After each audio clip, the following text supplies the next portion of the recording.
Chapter 19. Edward remained a week at the cottage. He was earnestly pressed by Mrs. Dashwood to stay longer, but, as if he were bent only on self-mortification, he seemed resolved to be gone when his enjoyment among his friends was at the height. His spirits, during the last 2 or 3 days, though still very unequal, were greatly improved. He grew more and more partial to the house and environs, never spoke of going away without a sigh, declared his time to be wholly disengaged, evening doubted to what place he should go when he left them, but still, go he must. Never had any week passed so quickly, he could hardly believe it to be gone. He said so repeatedly. Other things he said too, which marked the turn of his feelings and gave the lie to his actions. He had no pleasure at Norland, he detested being in town, but either to Norland or London he must go. He valued their kindness beyond anything, and his greatest happiness was in being with them. Yet he must leave them at the end of a week,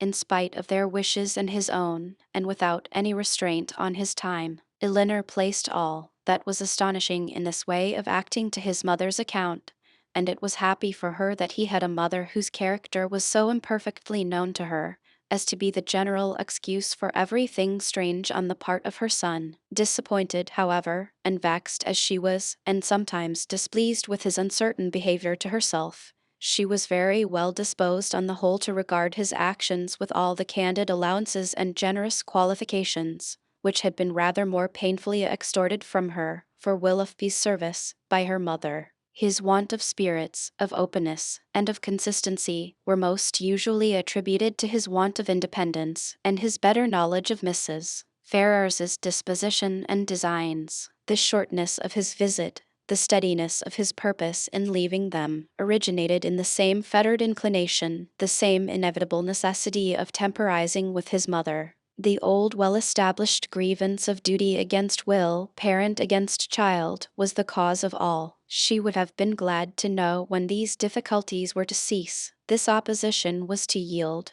when Mrs. Ferrars would be reformed and her son be at liberty to be happy. But from such vain wishes she was forced to turn for comfort to the renewal of her confidence in Edward's affection, to the remembrance of every mark of regard in look or word which fell from him while at Barton, and above all to that flattering proof of it which he constantly wore round his finger. "I think, Edward," said Mrs. Dashwood, as they were at breakfast the last morning, "you would be a happier man if you had any profession to engage your time and give an interest to your plans and actions. Some inconvenience to your friends, truly, may result from it. You would not be able to give them so much of your time, but with a smile you would be materially benefited in one particular at least. You would know where to go when you left them." "I do assure you," he replied, "that I have long thought on this point, as you think now. It has been, and is, and probably will always be a heavy misfortune to me, that I have had no necessary business to engage me, no profession to give me employment, or afford me anything like independence. But unfortunately my own nicety, and the nicety of my friends, have made me what I am, an idle, helpless being. We never could agree in our choice of a profession. I always preferred the church, as I still do, but that was not smart enough for my family. They recommended the army. That was a great deal too smart for me. The law was allowed to be genteel enough. Many young men, who had chambers in the Temple, made a very good appearance in the first circles and drove about town in very knowing gigs. But I had no inclination for the law. Evening in this less abstruse study of it, which my family approved. As for the navy, it had fashion on its side, but I was too old when the subject was first started to enter it, and, at length, as there was no necessity for my having any profession at all, as I may be as dashing and expensive without a red coat on my back as with one, idleness was pronounced on the whole to be most advantageous and honorable, and a young man of 18 is not in general so earnestly bent on being busy as to resist the solicitations of his friends to do nothing. I was therefore entered at Oxford, and have been properly idle ever since. The consequence of which, I suppose, will be, said Mrs. Dashwood, since leisure has not promoted your own happiness, that your sons will be brought up to as many pursuits, employments, professions, and trades as Columella's. They will be brought up, said he, in a serious accent, to be as unlike myself as is possible, in feeling, in action, in condition, in everything. Come, come, this is all an effusion of immediate want of spirits, Edward. You are in a melancholy humor, and fancy that any one unlike yourself must be happy. But remember that the pain of parting from friends will be felt by everybody at times, whatever be their education or state. Know your own happiness. You want nothing but patience, or give it a more fascinating name, call it hope. Your mother will secure to you, in time, that independence you are so anxious for. It is her duty, and it must before long become her happiness to prevent your whole youth from being wasted in discontent. How much may not a few months do? I think, replied Edward, that I may defy many months to produce any good to me. This desponding turn of mind, though it could not be communicated to Mrs. Dashwood, gave additional pain to them all in the parting, which shortly took place, and left an uncomfortable impression on Elinor's feelings especially, which required some trouble and time to subdue. But as it was her determination to subdue it, and to prevent herself from appearing to suffer more than what all her family suffered on his going away, she did not adopt the method so judiciously employed by Marian, on a similar occasion, to augment and fix her sorrow, by seeking silence, solitude, and idleness. Their means were as different as their objects, and equally suited to the advancement of each. Elinor sat down to her drawing table as soon as he was out of the house, busily employed herself the whole day, neither sought nor avoided the mention of his name, appeared to interest herself almost as much as ever in the general concerns of the family, and if, by this conduct, she did not lessen her own grief, it was at least prevented from unnecessary increase, and her mother and sisters were spared much solicitude on her account. Such behavior as this, so exactly the reverse of her own, appeared no more meritorious to Marian than her own had seemed faulty to her. The business of self-command she settled very easily. With strong affections it was impossible, with calm ones it could have no merit. That her sister's affections were calm, she dared not deny, though she blushed to acknowledge it, and of the strength of her own, she gave a very striking proof, by still loving and respecting that sister, in spite of this mortifying conviction, without shutting herself up from her family, or leaving the house in determined solitude to avoid them, or lying awake the whole night to indulge meditation. Elinor found every day afforded her leisure enough to think of Edward, and of Edward's behavior, in every possible variety which the different state of her spirits at different times could produce, with tenderness, pity, approbation, censure, and doubt.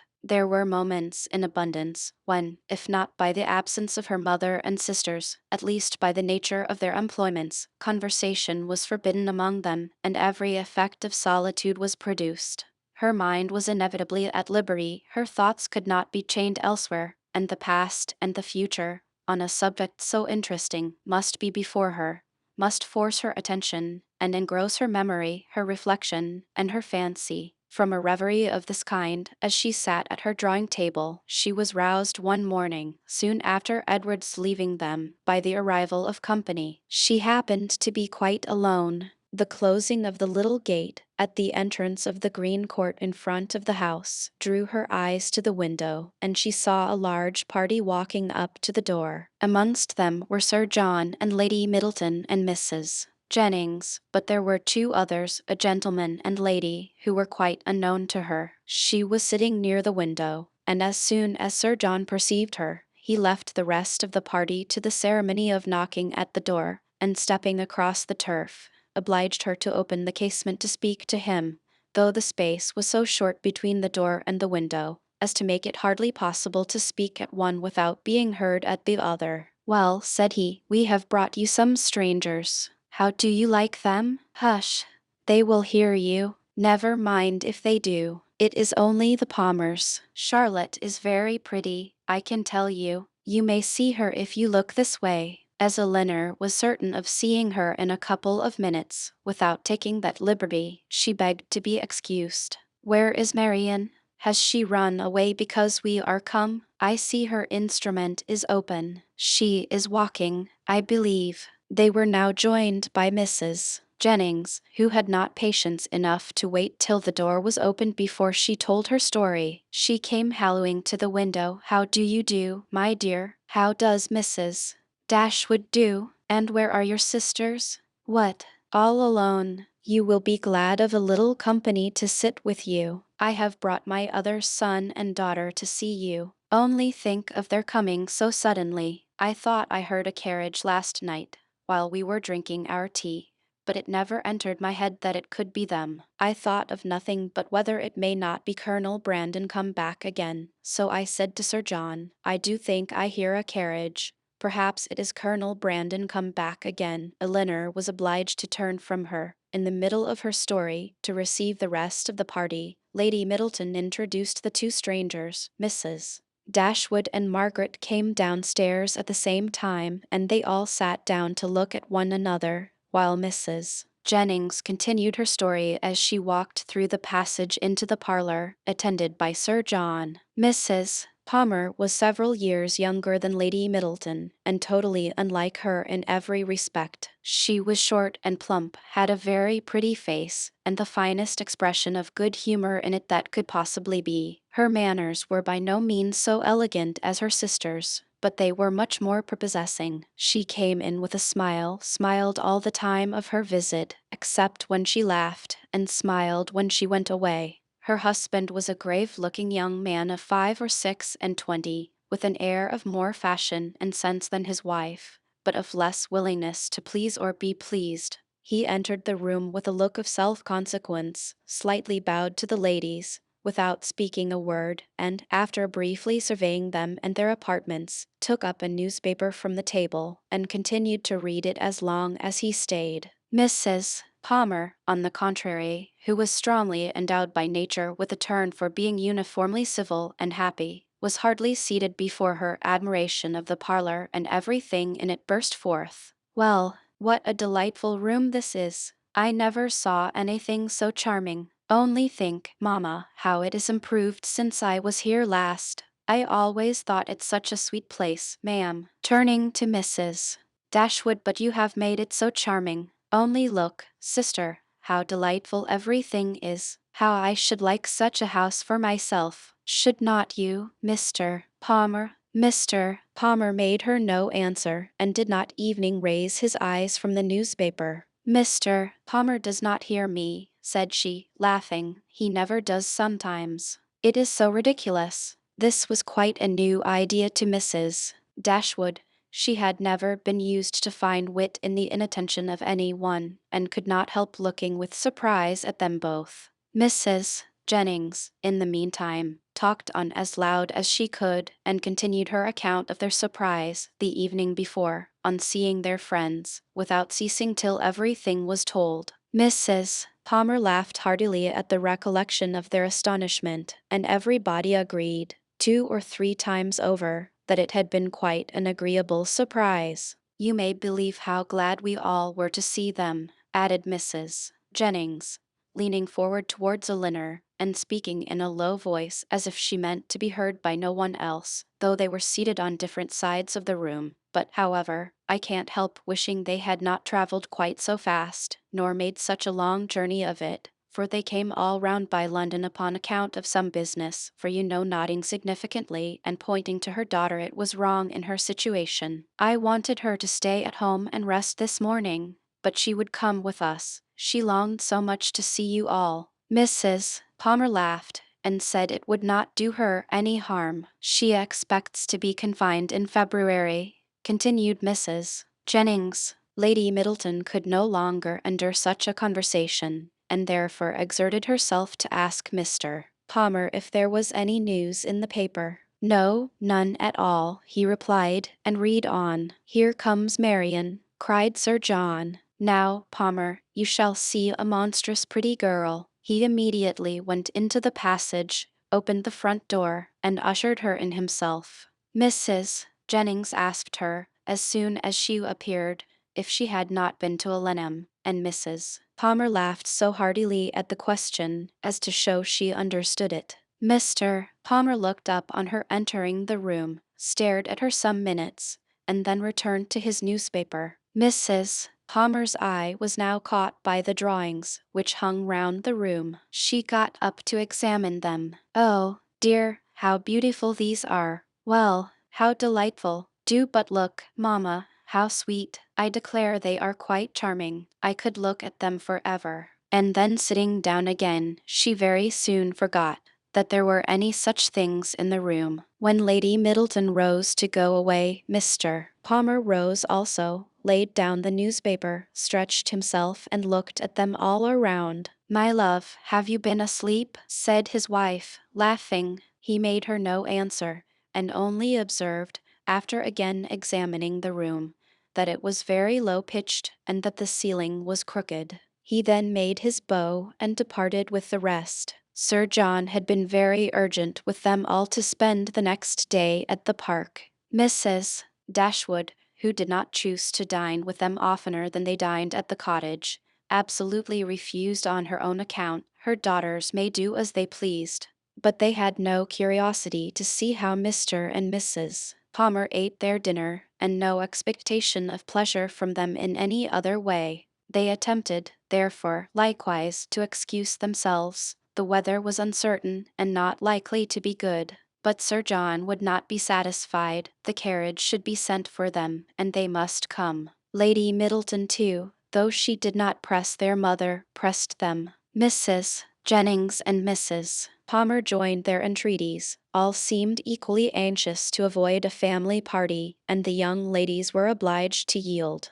"Why should they ask us?" said Marian, as soon as they were gone. "The rent of this cottage is said to be low, but we have it on very hard terms. If we are to dine at the park whenever any one is staying either with them or with us, they mean no less to be civil and kind to us now," said Elinor, "by these frequent invitations, than by those which we received from them a few weeks ago. The alteration is not in them, if their parties are grown tedious and dull." Chapter 20. As the Miss Dashwoods entered the drawing-room of the park the next day, at one door, Mrs. Palmer came running in at the other, looking as good-humoured and merry as before. She took them all most affectionately by the hand, and expressed great delight in seeing them again. "I am so glad to see you," said she, seating herself between Elinor and Marian, "for it is so bad a day I was afraid you may not come, which would be a shocking thing, as we go away again tomorrow. We must go, for the Westons come to us next week, you know. It was quite a sudden thing our coming at all, and I knew nothing of it till the carriage was coming to the door, and then Mr. Palmer asked me if I would go with him to Barton. He is so droll, he never tells me anything. I am so sorry we cannot stay longer. However, we shall meet again in town very soon, I hope." They were obliged to put an end to such an expectation. "Not go to town," cried Mrs. Palmer, with a laugh. "I shall be quite disappointed if you do not. I could get the nicest house in the world for you, next door to ours, in Hanover Square. You must come, truly. I am sure I shall be very happy to chaperone you at any time till I am confined. If Mrs. Dashwood should not like to go into public." They thanked her, but were obliged to resist all her entreaties. "Oh, my love," cried Mrs. Palmer to her husband, who just then entered the room, "you must help me to persuade the Miss Dashwoods to go to town this winter." Her love made no answer, and after slightly bowing to the ladies, began complaining of the weather. "How horrid all this is," said he. "Such weather makes everything and everybody disgusting. Dullness is as much produced within doors as without, by rain. It makes one detest all one's acquaintance. What the devil does Sir John mean by not having a billiard room in his house? How few people know what comfort is. Sir John is as stupid as the weather." The rest of the company soon dropped in. "I am afraid, Miss Marian," said Sir John, "you have not been able to take your usual walk to Allenham today." Marian looked very grave and said nothing. "Oh, don't be so sly before us," said Mrs. Palmer, "for we know all about it, I assure you, and I admire your taste very much, for I think he is extremely handsome. We do not live a great way from him in the country, you know, not above 10 miles, I dare say. Much nearer 30, said her husband. Ah, well, there is not much difference. I never was at his house, but they say it is a sweet pretty place. As vile a spot as I ever saw in my life, said Mr. Palmer. Marian remained perfectly silent, though her countenance betrayed her interest in what was said. Is it very ugly? Continued Mrs. Palmer. Then it must be some other place that is so pretty, I suppose. When they were seated in the dining room, Sir John observed with regret that they were only 8 altogether. My dear, said he to his lady, it is very provoking that we should be so few. Why did not you ask the Gilberts to come to us today? Did not I tell you, Sir John, when you spoke to me about it before, that it could not be done? They dined with us last. You and I, Sir John, said Mrs. Jennings, should not stand upon such ceremony. Then you would be very ill-bred, cried Mr. Palmer. My love, you contradict everybody, said his wife with her usual laugh. Do you know that you are quite rude? I did not know I contradicted anybody in calling your mother ill-bred.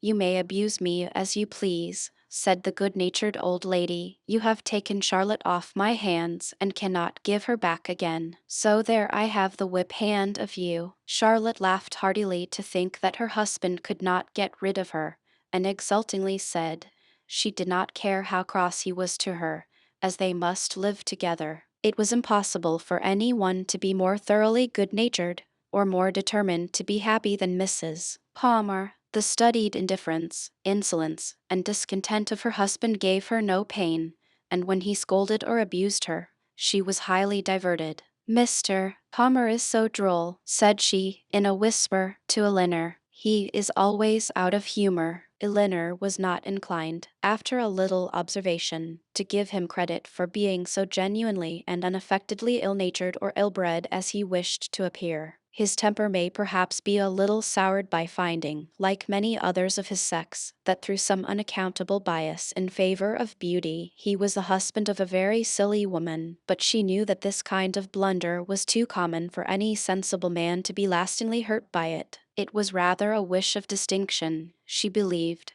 which produced his contemptuous treatment of everybody and his general abuse of everything before him. It was the desire of appearing superior to other people. The motive was too common to be wondered at, but the means, however they may succeed by establishing his superiority in ill-breeding, were not likely to attach anyone to him except his wife. Oh, my dear Miss Dashwood, said Mrs. Palmer soon afterwards, I have got such a favor to ask of you and your sister. Will you come and spend some time at Cleveland this Christmas? Now, pray do, and come while the Westons are with us. You cannot think how happy I shall be. It will be quite delightful. My love, applying to her husband, don't you long to have the Miss Dashwoods come to Cleveland? Certainly, he replied, with a sneer. I came into Devonshire with no other view. There now, said his lady, you see Mr. Palmer expects you, so you cannot refuse to come. They both eagerly and resolutely declined her invitation. But truly you must and shall come. I am sure you will like it of all things. The Westons will be with us, and it will be quite delightful. You cannot think what a sweet place Cleveland is, and we are so gay now, for Mr. Palmer is always going about the country canvassing against the election, and so many people came to dine with us that I never saw before. It is quite charming. But, poor fellow, it is very fatiguing to him, for he is forced to make everybody like him. Elinor could hardly keep her countenance as she assented to the hardship of such an obligation. How charming it will be, said Charlotte, when he is in Parliament. Won't it? How I shall laugh. It will be so ridiculous to see all his letters directed to him with an MP. But do you know, he says he will never frank for me. He declares he won't. Don't you, Mr. Palmer? Mr. Palmer took no notice of her. He cannot bear writing, you know, she continued. He says it is quite shocking. No, said he, I never said anything so irrational. Don't palm all your abuses of language upon me. There now, you see how droll he is. This is always the way with him. Sometimes he won't speak to me for half a day together, and then he comes out with something so droll, all about anything in the world. She surprised Elinor very much as they returned into the drawing room, by asking her whether she did not like Mr. Palmer excessively. Certainly, said Elinor, he seems very agreeable. Well, I am so glad you do. I thought you would. He is so pleasant, and Mr. Palmer is excessively pleased with you and your sisters, I can tell you. And you can't think how disappointed he will be if you don't come to Cleveland. I can't imagine why you should object to it. Elinor was again obliged to decline her invitation, and by changing the subject, put a stop to her entreaties. She thought it probable that as they lived in the same county, Mrs. Palmer may be able to give some more particular account of Willoughby's general character than could be gathered from the Middletons' partial acquaintance with him, and she was eager to gain from any one such a confirmation of his merits as may remove the possibility of fear from Marian. She began by inquiring if they saw much of Mr. Willoughby at Cleveland, and whether they were intimately acquainted with him. Oh dear, yes, I know him extremely well, replied Mrs. Palmer. Not that I ever spoke to him, truly, but I have seen him forever in town. Somehow or other I never happened to be staying at Barton while he was at Allenham. Mamma saw him here once before,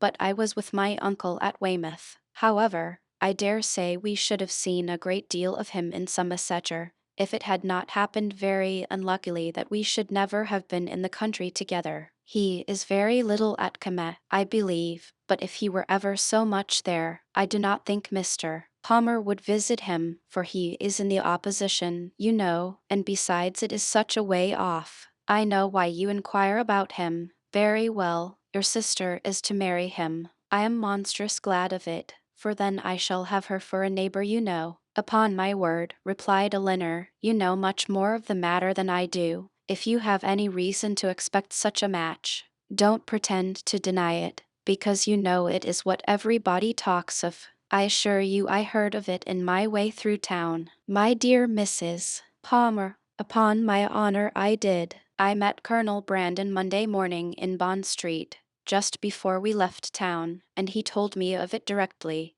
You surprise me very much. Colonel Brandon tell you of it? Surely you must be mistaken. To give such intelligence to a person who could not be interested in it, even if it were true, is not what I should expect Colonel Brandon to do. But I do assure you it was so, for all that, and I will tell you how it happened. When we met him, he turned back and walked with us, and so we began talking of my brother and sister, and one thing and another, and I said to him, so, Colonel, there is a new family come to Barton Cottage, I hear, and Mamma sends me word they are very pretty, and that one of them is going to be married to Mr. Willoughby of Comem Magna. Is it true, pray? For of course you must know, as you have been in Devonshire so lately. And what did the Colonel say? Oh, he did not say much, but he looked as if he knew it to be true, so from that moment I set it down as certain. It will be quite delightful, I declare. When is it to take place?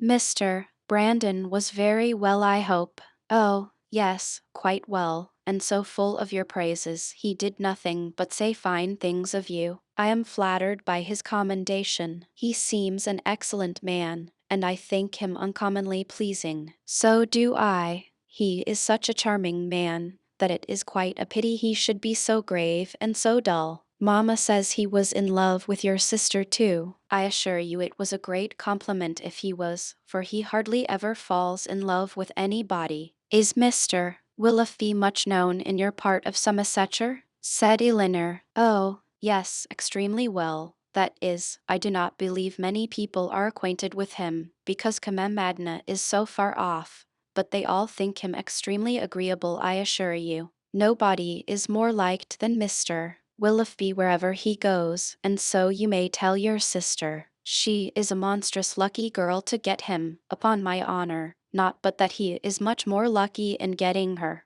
because she is so very handsome and agreeable that nothing can be good enough for her. However, I don't think her hardly at all handsomer than you, I assure you, for I think you both excessively pretty, and so does Mr. Palmer too, I am sure, though we could not get him to own it last night. Mrs. Palmer's information respecting Willoughby was not very material, but any testimony in his favor, however small, was pleasing to her. "I am so glad we are got acquainted at last," continued Charlotte, "and now I hope we shall always be great friends. You can't think how much I longed to see you. It is so delightful that you should live at the cottage. Nothing can be like it, to be sure, and I am so glad your sister is going to be well married. I hope you will be a great deal at Combe Magna. It is a sweet place, by all accounts. You have been long acquainted with Colonel Brandon, have not you?" "Yes, a great while, ever since my sister married.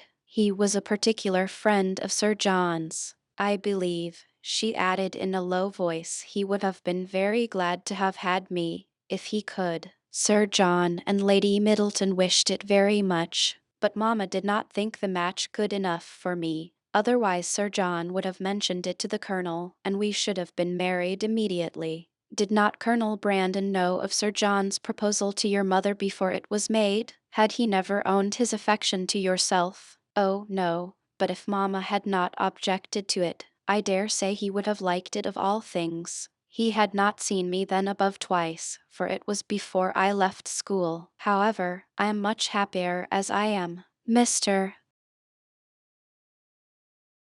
Chapter 21. The Palmers returned to Cleveland the next day, and the two families at Barton were again left to entertain each other. But this did not last long. Eleanor had hardly got their last visitors out of her head, had hardly done wondering at Charlotte's being so happy without a cause, at Mr. Palmer's acting so simply, with good abilities, and at the strange unsuitableness which often existed between husband and wife, before Sir John's and Mrs. Jennings's active zeal in the cause of society procured her some other new acquaintance to see and observe. In a morning's excursion to Exeter, they had met with two young ladies, whom Mrs. Jennings had the satisfaction of discovering to be her relations, and this was enough for Sir John to invite them directly to the park, as soon as their present engagements at Exeter were over. Their engagements at Exeter instantly gave way before such an invitation, and Lady Middleton was thrown into no little alarm on the return of Sir John, by hearing that she was very soon to receive a visit from two girls whom she had never seen in her life, and of whose elegance, whose tolerable gentility evening, she could have no proof, for the assurances of her husband and mother on that subject went for nothing at all. Their being her relations too made it so much the worse, and Mrs. Jennings's attempts at consolation were therefore unfortunately founded, when she advised her daughter not to care about their being so fashionable, because they were all cousins, and must put up with one another. As it was impossible, however, now to prevent their coming, Lady Middleton resigned herself to the idea of it, with all the philosophy of a well-bred woman, contenting herself with merely giving her husband a gentle reprimand on the subject 5 or 6 times every day. The young ladies arrived. Their appearance was by no means ungenteel or unfashionable. Their dress was very smart, their manners very civil. They were delighted with the house, and in raptures with the furniture, and they happened to be so dotingly fond of children that Lady Middleton's good opinion was engaged in their favor before they had been an hour at the park. She declared them to be very agreeable girls truly, which for her ladyship was enthusiastic admiration. Sir John's confidence in his own judgment rose with this animated praise, and he set off directly for the cottage to tell the Miss Dashwoods of the Miss Steele's arrival, and to assure them of their being the sweetest girls in the world. From such commendation as this, however, there was not much to be learned. Eleanor well knew that the sweetest girls in the world were to be met with in every part of England, under every possible variation of form, face, temper, and understanding. Sir John wanted the whole family to walk to the park directly and look at his guests. Benevolent, philanthropic man, it was painful to him evening to keep a third cousin to himself. "Do come now," said he. "Pray come, you must come. I declare you shall come. You can't think how you will like them. Lucy is monstrous pretty, and so good-humored and agreeable. The children are all hanging about her already, as if she was an old acquaintance. And they both long to see you of all things, for they have heard at Exeter that you are the most beautiful creatures in the world, and I have told them it is all very true. and a great deal more. You will be delighted with them, I am sure. They have brought the whole coach full of playthings for the children. How can you be so cross as not to come? Why, they are your cousins, you know, after a fashion. You are my cousins, and they are my wife's, so you must be related. But Sir John could not prevail. He could only obtain a promise of their calling at the park within a day or two, and then left them in amazement at their indifference, to walk home and boast anew of their attractions to the Miss Steeles, as he had been already boasting of the Miss Steeles to them. When their promised visit to the park and consequent introduction to these young ladies took place, they found in the appearance of the eldest, who was nearly 30, with a very plain and not a sensible face, nothing to admire, but in the other, who was not more than 2 or 3 and 20, they acknowledged considerable beauty. Her features were pretty, and she had a sharp quick eye, and a smartness of air, which, though it did not give actual elegance or grace, gave distinction to her person. Their manners were particularly civil, and Elinor soon allowed them credit for some kind of sense, when she saw with what constant and judicious attention they were making themselves agreeable to Lady Middleton. With her children they were in continual raptures, extolling their beauty, courting their notice, and humoring their whims, and such of their time as could be spared from the importunate demands which this politeness made on it, was spent in admiration of whatever her ladyship was doing, if she happened to be doing anything, or in taking patterns of some elegant new dress, in which her appearance the day before had thrown them into unceasing delight. Fortunately for those who pay their court through such foibles, a fond mother, though, in pursuit of praise for her children, the most rapacious of human beings, is likewise the most credulous. Her demands are exorbitant, but she will swallow anything, and the excessive affection and endurance of the Miss Steeles towards her offspring were viewed therefore by Lady Middleton without the smallest surprise or distrust. She saw with maternal complacency all the impertinent encroachments and mischievous tricks too,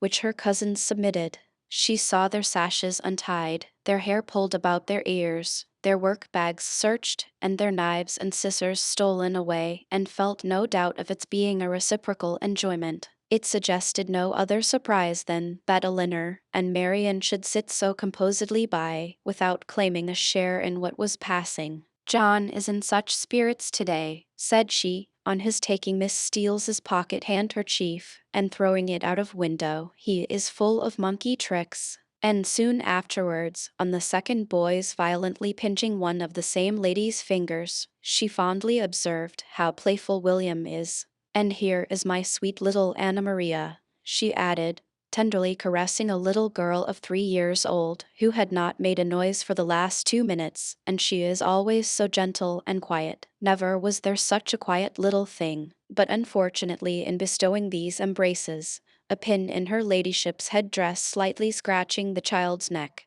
produced from this pattern of gentleness such violent screams, as could hardly be outdone by any creature professedly noisy. The mother's consternation was excessive, but it could not surpass the alarm of the Miss Steeles, and everything was done by all three, in so critical an emergency, which affection could suggest as likely to assuage the agonies of the little sufferer. She was seated in her mother's lap, covered with kisses, her wound bathed with lavender water, by one of the Miss Steeles, who was on her knees to attend her, and her mouth stuffed with sugar plums by the other. With such a reward for her tears, the child was too wise to cease crying. She still screamed and sobbed lustily, kicked her 2 brothers for offering to touch her, and all their united soothings were ineffectual till Lady Middleton, luckily remembering that in a scene of similar distress last week, some apricot marmalade had been successfully applied for a bruised temple, the same remedy was eagerly proposed for this unfortunate scratch,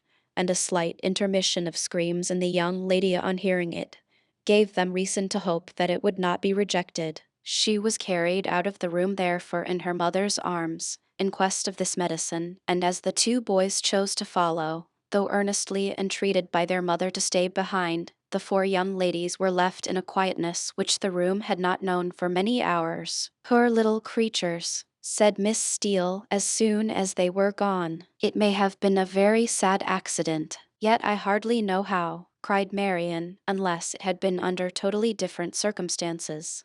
But this is the usual way of heightening alarm, where there is nothing to be alarmed at in reality. What a sweet woman Lady Middleton is, said Lucy Steele. Marian was silent. It was impossible for her to say what she did not feel, however trivial the occasion, and upon Elinor therefore the whole task of telling lies when politeness required it always fell. She did her best when thus called on, by speaking of Lady Middleton with more warmth than she felt, though with far less than Miss Lucy. And Sir John too, cried the elder sister, what a charming man he is. Here too, Miss Dashwood's commendation, being only simple and just, came in without any eclat. She merely observed that he was perfectly good-humoured and friendly, and what a charming little family they have. I never saw such fine children in my life. I declare I quite dote upon them already, and truly I am always distractedly fond of children. I should guess so, said Elinor, with a smile, from what I have witnessed this morning. I have a notion, said Lucy, you think the little Middletons rather too much indulged. Perhaps they may be the outside of enough, but it is so natural in Lady Middleton, and for my part, I love to see children full of life and spirits. I cannot bear them if they are tame and quiet. I confess, replied Elinor, that while I am at Barton Park, I never think of tame and quiet children with any abhorrence. A short pause succeeded this speech, which was first broken by Miss Steele, who seemed very much disposed for conversation, and who now said rather abruptly, "And how do you like Devonshire, Miss Dashwood? I suppose you were very sorry to leave Sussex." In some surprise at the familiarity of this question, or at least of the manner in which it was spoken, Elinor replied that she was. "Norland is a prodigious beautiful place, is not it?" added Miss Steele. "We have heard Sir John admire it excessively," said Lucy, who seemed to think some apology necessary for the freedom of her sister. "I think every one must admire it," replied Elinor, "who ever saw the place, though it is not to be supposed that any one can estimate its beauties as we do." "And had you a great many smart beaux there? I suppose you have not so many in this part of the world. For my part, I think they are a vast addition always." "But why should you think," said Lucy, looking ashamed of her sister, "that there are not as many genteel young men in Devonshire as Sussex?" "No, my dear, I'm sure I don't pretend to say that there ain't. I'm sure there's a vast many smart beaux in Exeter, but you know, how could I tell what smart beaux there may be about Norland? And I was only afraid the Miss Dashwoods may find it dull at Barton, if they had not so many as they used to have. But perhaps you young ladies may not care about the beaux, and had as lief be without them as with them. For my part, I think they are vastly agreeable, provided they dress smart and behave civil. But I can't bear to see them dirty and nasty. Now there's Mr. Rose at Exeter, a prodigious smart young man, quite a beau, clerk to Mr. Simpson, you know, and yet if you do but meet him of a morning, he is not fit to be seen. I suppose your brother was quite a beau, Miss Dashwood, before he married, as he was so rich. "Upon my word," replied Elinor, "I cannot tell you, for I do not perfectly comprehend the meaning of the word. But this I can say, that if he ever was a beau before he married, he is one still, for there is not the smallest alteration in him." "Oh, dear, one never thinks of married men's being beaux. They have something else to do." "Lord, Anne," cried her sister, "you can talk of nothing but beaux. You will make Miss Dashwood believe you think of nothing else." And then, to turn the discourse, she began admiring the house and the furniture. This specimen of the Miss Steeles was enough. The vulgar freedom and folly of the eldest left her no recommendation, and as Elinor was not blinded by the beauty or the shrewd look of the youngest, to her want of real elegance and artlessness, she left the house without any wish of knowing them better. Not so the Miss Steeles. They came from Exeter, well provided with admiration for the use of Sir John Middleton, his family, and all his relations, and no niggardly proportion was now dealt out to his fair cousins, whom they declared to be the most beautiful, elegant, accomplished, and agreeable girls they had ever beheld, and with whom they were particularly anxious to be better acquainted. And to be better acquainted therefore, Elinor soon found was their inevitable lot. For as Sir John was entirely on the side of the Miss Steeles, their party would be too strong for opposition, and that kind of intimacy must be submitted to. which consists of sitting an hour or two together in the same room almost every day. Sir John could do no more, but he did not know that any more was required. To be together was, in his opinion, to be intimate, and while his continual schemes for their meeting were effectual, he had not a doubt of their being established friends. To do him justice, he did everything in his power to promote their unreserve, by making the Miss Steeles acquainted with whatever he knew or supposed of his cousin's situations in the most delicate particulars, and Elinor had not seen them more than twice, before the eldest of them wished her joy on her sister's having been so lucky as to make a conquest of a very smart beau since she came to Barton.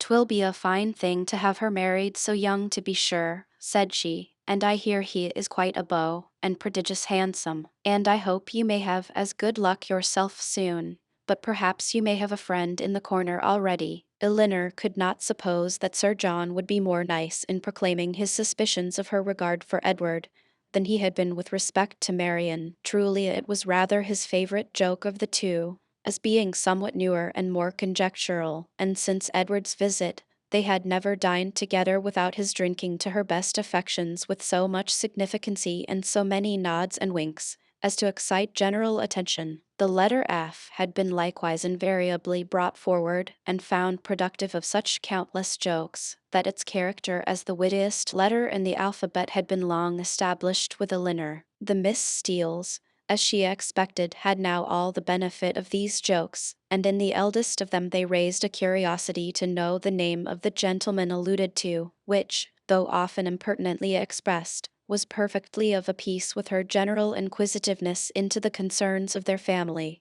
But Sir John did not sport long with the curiosity which he delighted to raise, for he had at least as much pleasure in telling the name as Miss Steele had in hearing it. "His name is Ferrars," said he, in a very audible whisper, "but pray do not tell it, for it's a great secret." "Ferrars," repeated Miss Steele. "Mr. Ferrars is the happy man, is he? What, your sister-in-law's brother, Miss Dashwood? A very agreeable young man, to be sure. I know him very well." "How can you say so, Anne?" cried Lucy, who generally made an amendment to all her sister's assertions. "Though we have seen him once or twice at my uncle's, it is rather too much to pretend to know him very well." Elinor heard all this with attention and surprise. And who was this uncle? Where did he live? How came they acquainted? She wished very much to have the subject continued, though she did not choose to join in it herself,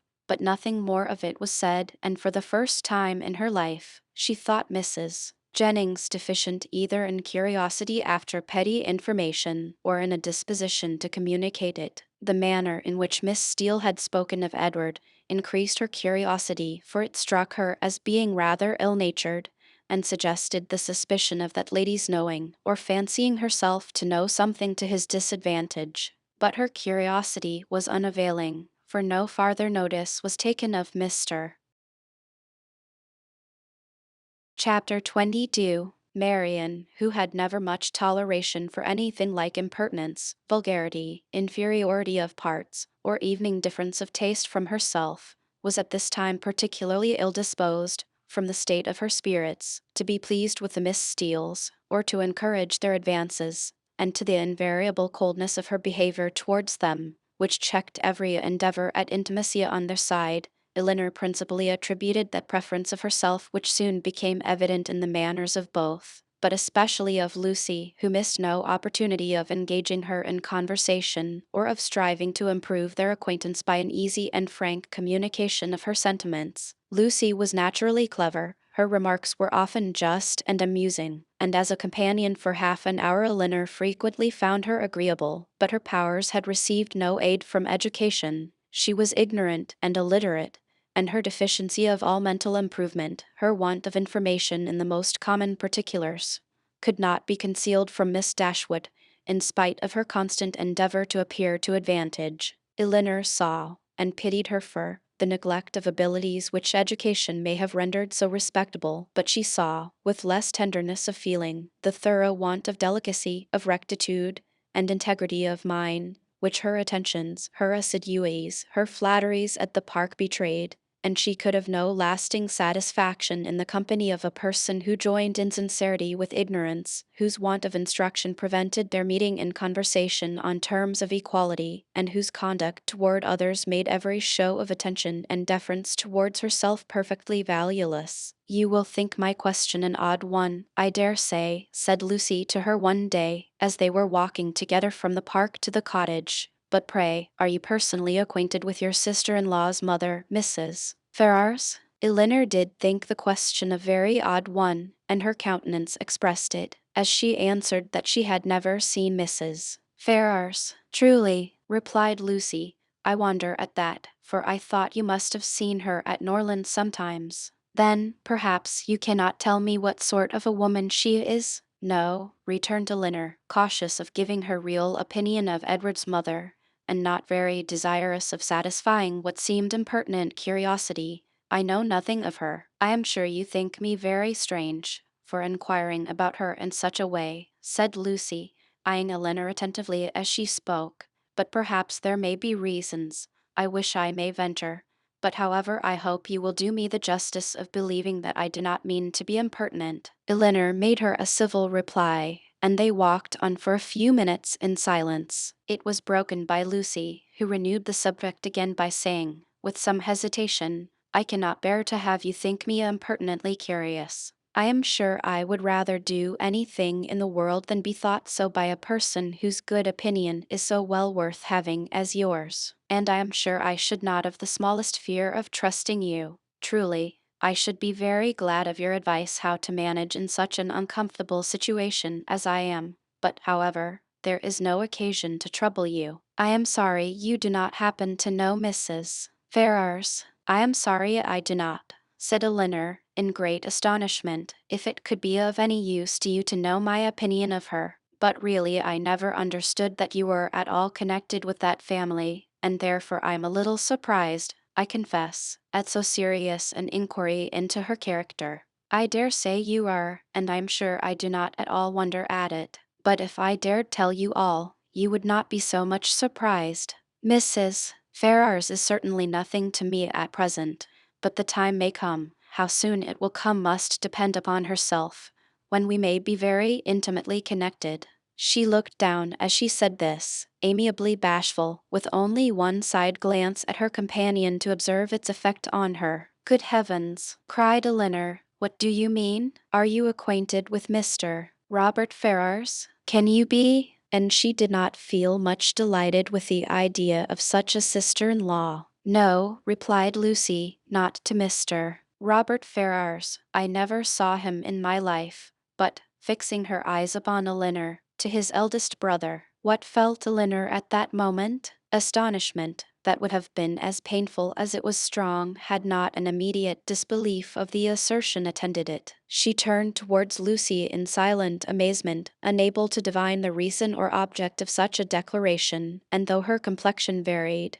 she stood firm in incredulity, and felt in no danger of an hysterical fit or a swoon. "You may well be surprised," continued Lucy, "for to be sure you could have had no idea of it before, for I dare say he never dropped the smallest hint of it to you or any of your family, because it was always meant to be a great secret, and I am sure has been faithfully kept so by me to this hour. Not a soul of all my relations know of it but Anne, and I never should have mentioned it to you, if I had not felt the greatest dependence in the world upon your secrecy, and I really thought my behavior in asking so many questions about Mrs. Ferrars must seem so odd that it ought to be explained, and I do not think Mr. Ferrars can be displeased when he knows I have trusted you, because I know he has the highest opinion in the world of all your family, and looks upon yourself and the other Miss Dashwoods quite as his own sisters." She paused.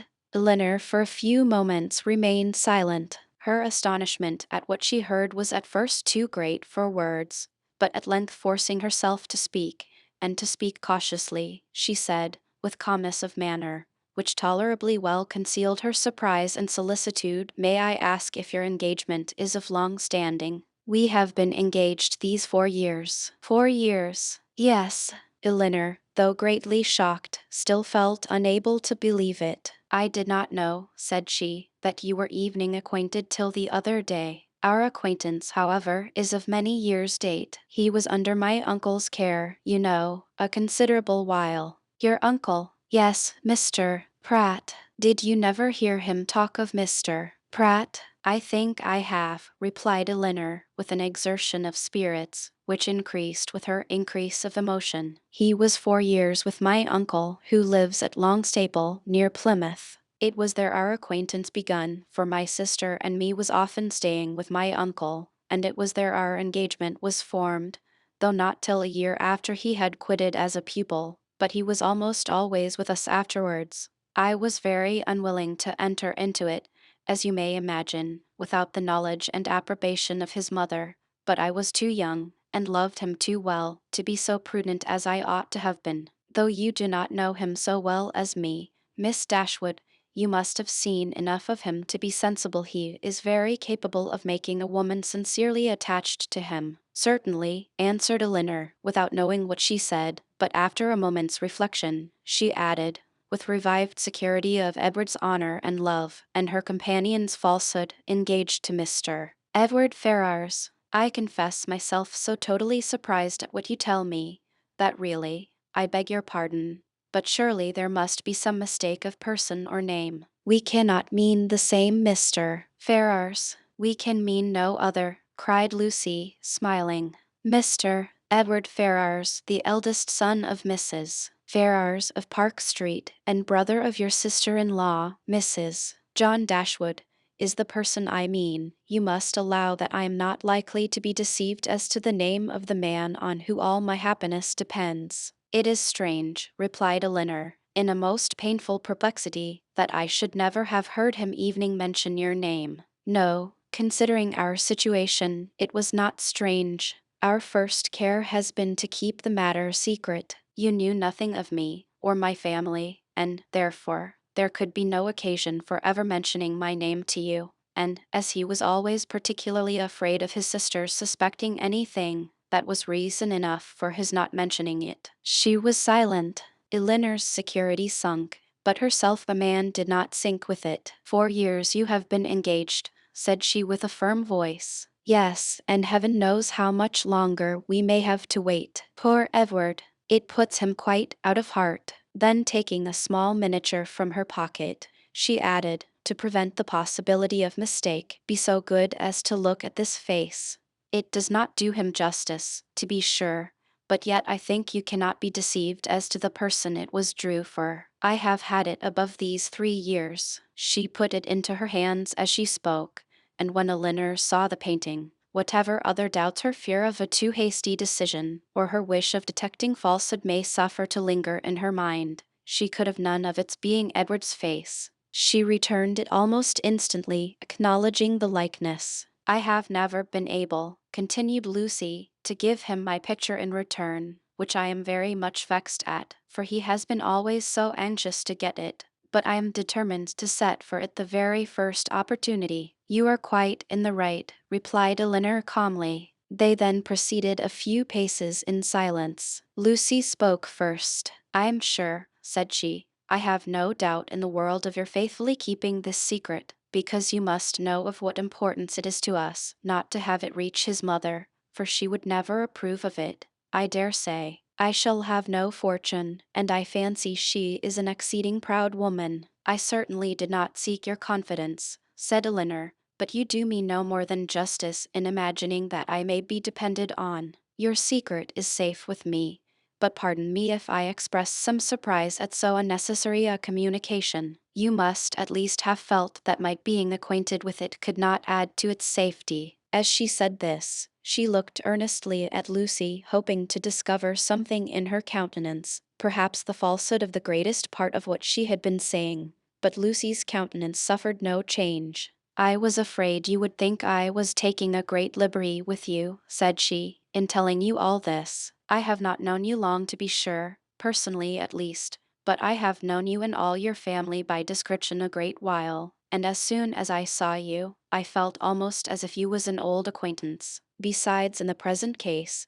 I really thought some explanation was due to you after my making such particular inquiries about Edward's mother, and I am so unfortunate that I have not a creature whose advice I can ask. Anne is the only person that knows of it, and she has no judgment at all. Truly, she does me a great deal more harm than good, for I am in constant fear of her betraying me. She does not know how to hold her tongue, as you must perceive, and I am sure I was in the greatest fright in the world the other day, when Edward's name was mentioned by Sir John, lest she should out with it all. You can't think how much I go through in my mind from it altogether. I only wonder that I am alive after what I have suffered for Edward's sake these last 4 years. Everything in such suspense and uncertainty, and seeing him so seldom. We can hardly meet above twice a year. I am sure I wonder my heart is not quite broke. Here she took out her handkerchief, but Elinor did not feel very compassionate. Sometimes, continued Lucy, after wiping her eyes, I think whether it would not be better for us both to break off the matter entirely. As she said this, she looked directly at her companion, but then at other times I have not resolution enough for it. I cannot bear the thoughts of making him so miserable, as I know the very mention of such a thing would do, and on my own account too, so dear as he is to me.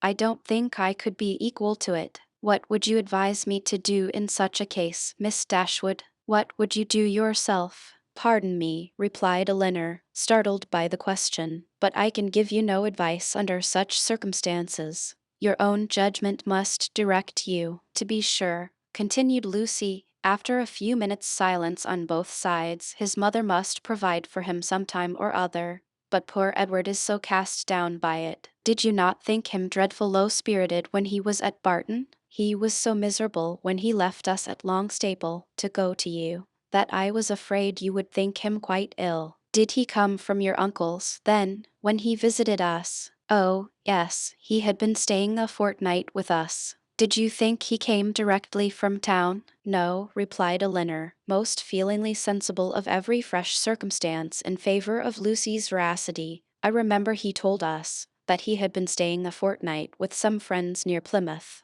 She remembered, too, her own surprise at the time, at his mentioning nothing farther of those friends, at his total silence with respect evening to their names. Did not you think him sadly out of spirits? Repeated Lucy. We did, truly, particularly so when he first arrived. I begged him to exert himself for fear you should suspect what was the matter, but it made him so melancholy, not being able to stay more than a fortnight with us, and seeing me so much affected. Poor fellow! I am afraid it is just the same with him now, for he writes in wretched spirits. I heard from him just before I left Exeter, taking a letter from her pocket, and carelessly showing the direction to Elinor. You know his hand, I dare say, a charming one it is, but that is not written so well as usual. He was tired, I dare say, for he had just filled the sheet to me as full as possible. Elinor saw that it was his hand, and she could doubt no longer.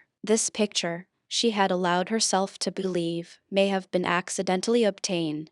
It may not have been Edward's gift, but a correspondence between them by letter, could subsist only under a positive engagement, could be authorized by nothing else. For a few moments, she was almost overcome, her heart sunk within her, and she could hardly stand, but exertion was indispensably necessary, and she struggled so resolutely against the oppression of her feelings, that her success was speedy, and for the time complete. Writing to each other, said Lucy, returning the letter into her pocket, is the only comfort we have in such long separations. Yes, I have one other comfort in his picture, but poor Edward has not evening that. If he had but my picture, he says he should be easy. I gave him a lock of my hair set in a ring when he was at Longstaple last, and that was some comfort to him, he said, but not equal to a picture. Perhaps you may notice the ring when you saw him? I did, said Elinor, with a composure of voice, under which was concealed an emotion and distress beyond anything she had ever felt before. She was mortified, shocked, confounded. Fortunately for her, they had now reached the cottage, and the conversation could be continued no farther. Chapter 23. However small Elinor's general dependence on Lucy's veracity may be, it was impossible for her on serious reflection to suspect it in the present case. where no temptation could be answerable to the folly of inventing a falsehood of such a description. What Lucy had asserted to be true, therefore, Elinor could not, dared not longer doubt, supported as it was too on every side by such probabilities and proofs, and contradicted by nothing but her own wishes. Their opportunity of acquaintance in the house of Mr. Pratt was a foundation for the rest, at once indisputable and alarming, and Edward's visit near Plymouth, his melancholy state of mind, his dissatisfaction at his own prospects, his uncertain behavior towards herself, the intimate knowledge of the Miss Steeles as to Norland and their family connections, which had often surprised her, the picture, the letter, the ring, formed altogether such a body of evidence as overcame every fear of condemning him unfairly, and established as a fact,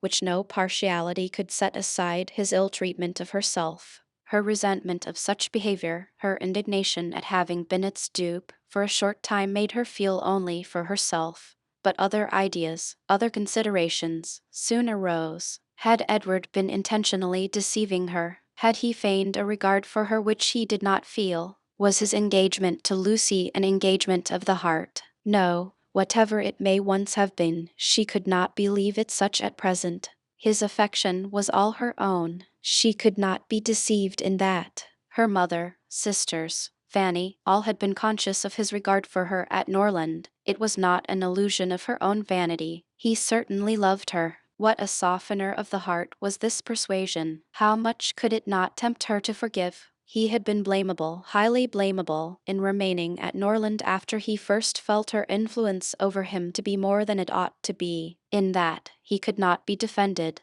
But if he had injured her, how much more had he injured himself? If her case were pitiable, his was hopeless. His imprudence had made her miserable for a while, but it seemed to have deprived himself of all chance of ever being otherwise. She may in time regain tranquillity, but he, what had he to look forward to? Could he ever be tolerably happy with Lucy Steele? Could he, were his affection for herself out of the question, with his integrity, his delicacy, and well-informed mind, be satisfied with a wife like her, illiterate, artful, and selfish? The youthful infatuation of 19 would naturally blind him to everything but her beauty and good nature, but the 4 succeeding years, which if rationally spent, give such improvement to the understanding, must have opened his eyes to her defects of education, while the same period of time, spent on her side in inferior society and more frivolous pursuits, had perhaps robbed her of that simplicity which may once have given an interesting character to her beauty. If in the supposition of his seeking to marry herself, his difficulties from his mother had seemed great,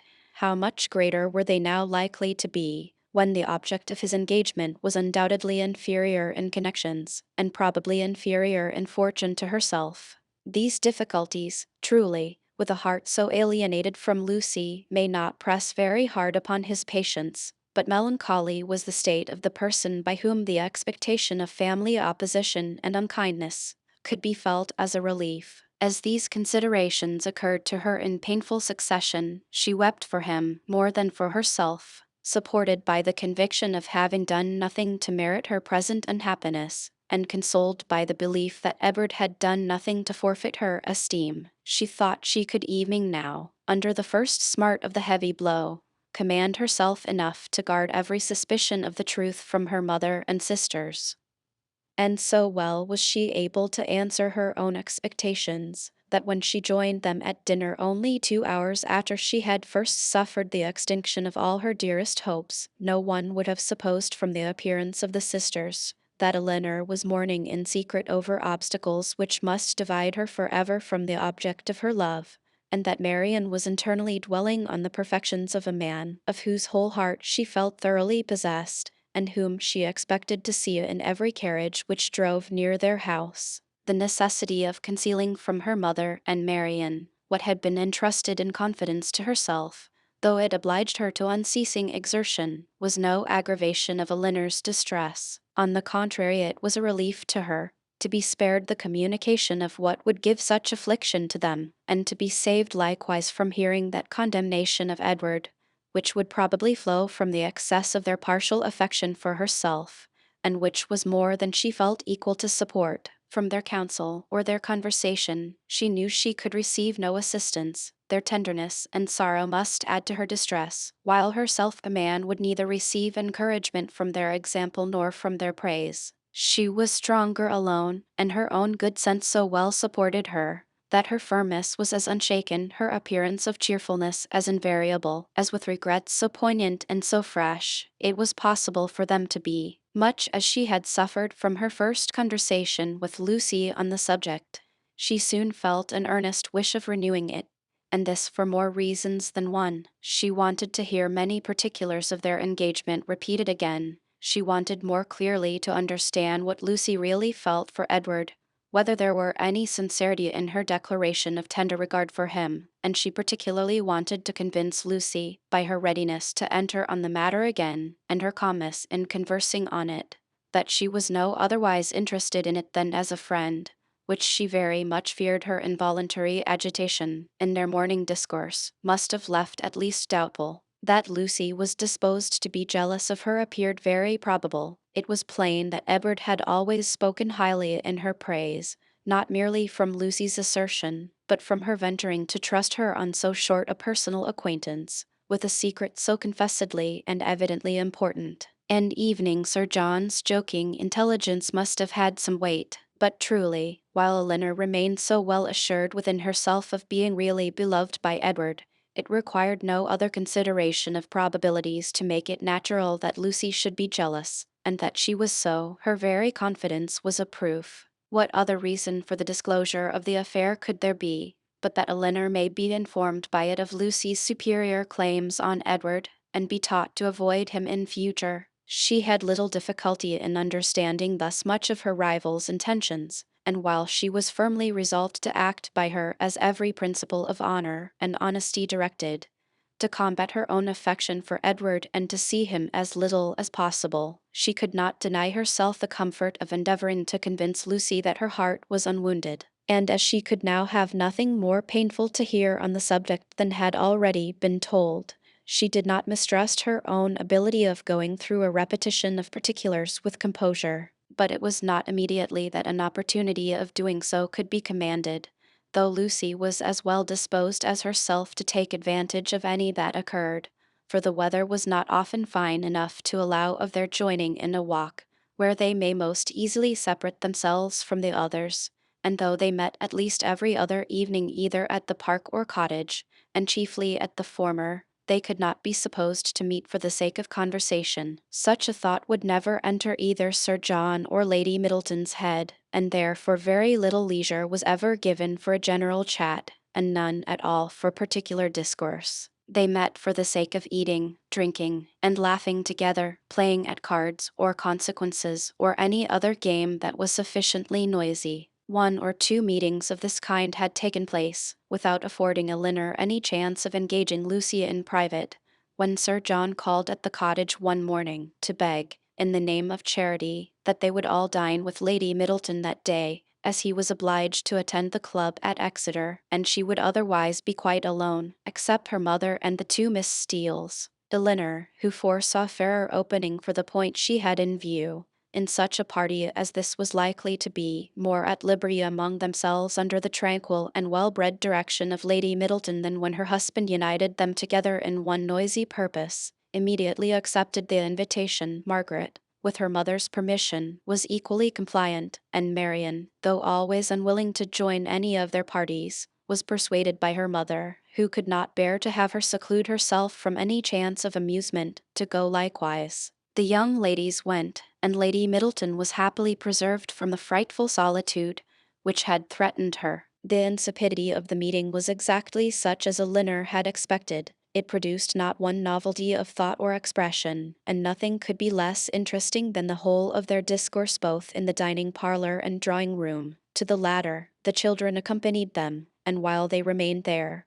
she was too well convinced of the impossibility of engaging Lucy's attention to attempt it. They quitted it only with the removal of the tea things. The card table was then placed, and Elinor began to wonder at herself for having ever entertained a hope of finding time for conversation at the park. They all rose up in preparation for a round game. "I am glad," said Lady Middleton to Lucy, You are not going to finish poor little Anna Maria's basket this evening, for I am sure it must hurt your eyes to work filigree by candlelight, and we will make the dear little love some amends for her disappointment to tomorrow, and then I hope she will not much mind it." This hint was enough. Lucy recollected herself instantly and replied, "Truly you are very much mistaken, Lady Middleton. I am only waiting to know whether you can make your party without me, or I should have been at my filigree already. I would not disappoint the little angel for all the world, and if you want me at the card table now, I'm resolved to finish the basket after supper." "You are very good. I hope it won't hurt your eyes. Will you ring the bell for some working candles?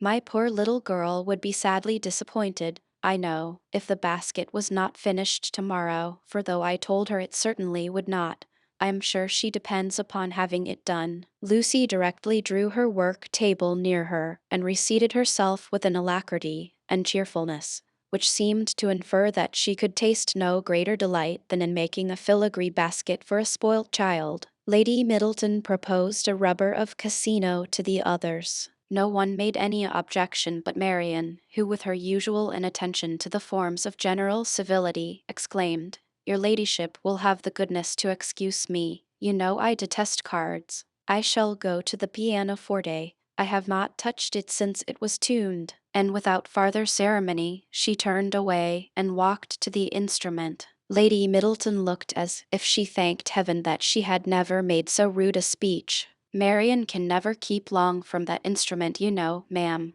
said Elinor, endeavoring to smooth away the offense, "and I do not much wonder at it, for it is the very best toned pianoforte I ever heard." The remaining 5 were now to draw their cards. "Perhaps," continued Elinor, "if I should happen to cut out, I may be of some use to Miss Lucy Steele in rolling her papers for her, and there is so much still to be done to the basket that it must be impossible, I think, for her labor singly to finish it this evening. I should like the work exceedingly, if she would allow me a share in it. Truly I shall be very much obliged to you for your help," cried Lucy, "for I find there is more to be done to it than I thought there was, and it would be a shocking thing to disappoint dear Anna Maria after all." "Oh, that would be terrible, truly," said Miss Steele. "Dear little soul, how I do love her." "You are very kind," said Lady Middleton to Elinor, "and as you really like the work, perhaps you will be as well pleased not to cut until another rubber, or will you take your chance now?" Elinor joyfully profited by the first of these proposals, and thus by a little of that address which Marian could never condescend to practice, gained her own end, and pleased Lady Middleton at the same time. Lucy made room for her with ready attention, and the 2 fair rivals were thus seated side by side at the same table, and, with the utmost harmony, engaged in forwarding the same work. Chapter 24. In a firm, though cautious tone, Elinor thus began, "I should be undeserving of the confidence you have honored me with, if I felt no desire for its continuance, or no farther curiosity on its subject. I will not apologize therefore for bringing it forward again." "Thank you," cried Lucy warmly, "for breaking the ice. You have set my heart at ease by it, for I was somehow or other afraid I had offended you by what I told you that Monday." "Offended me? How could you suppose so? Believe me," and Elinor spoke it with the truest sincerity, "nothing could be farther from my intention than to give you such an idea. Could you have a motive for the trust that was not honorable and flattering to me?" "And yet I do assure you," replied Lucy, her little sharp eyes full of meaning, "there seemed to me to be a coldness and displeasure in your manner that made me quite uncomfortable. I felt sure that you was angry with me, and have been quarreling with myself ever since, for having took such a liberty as to trouble you with my affairs.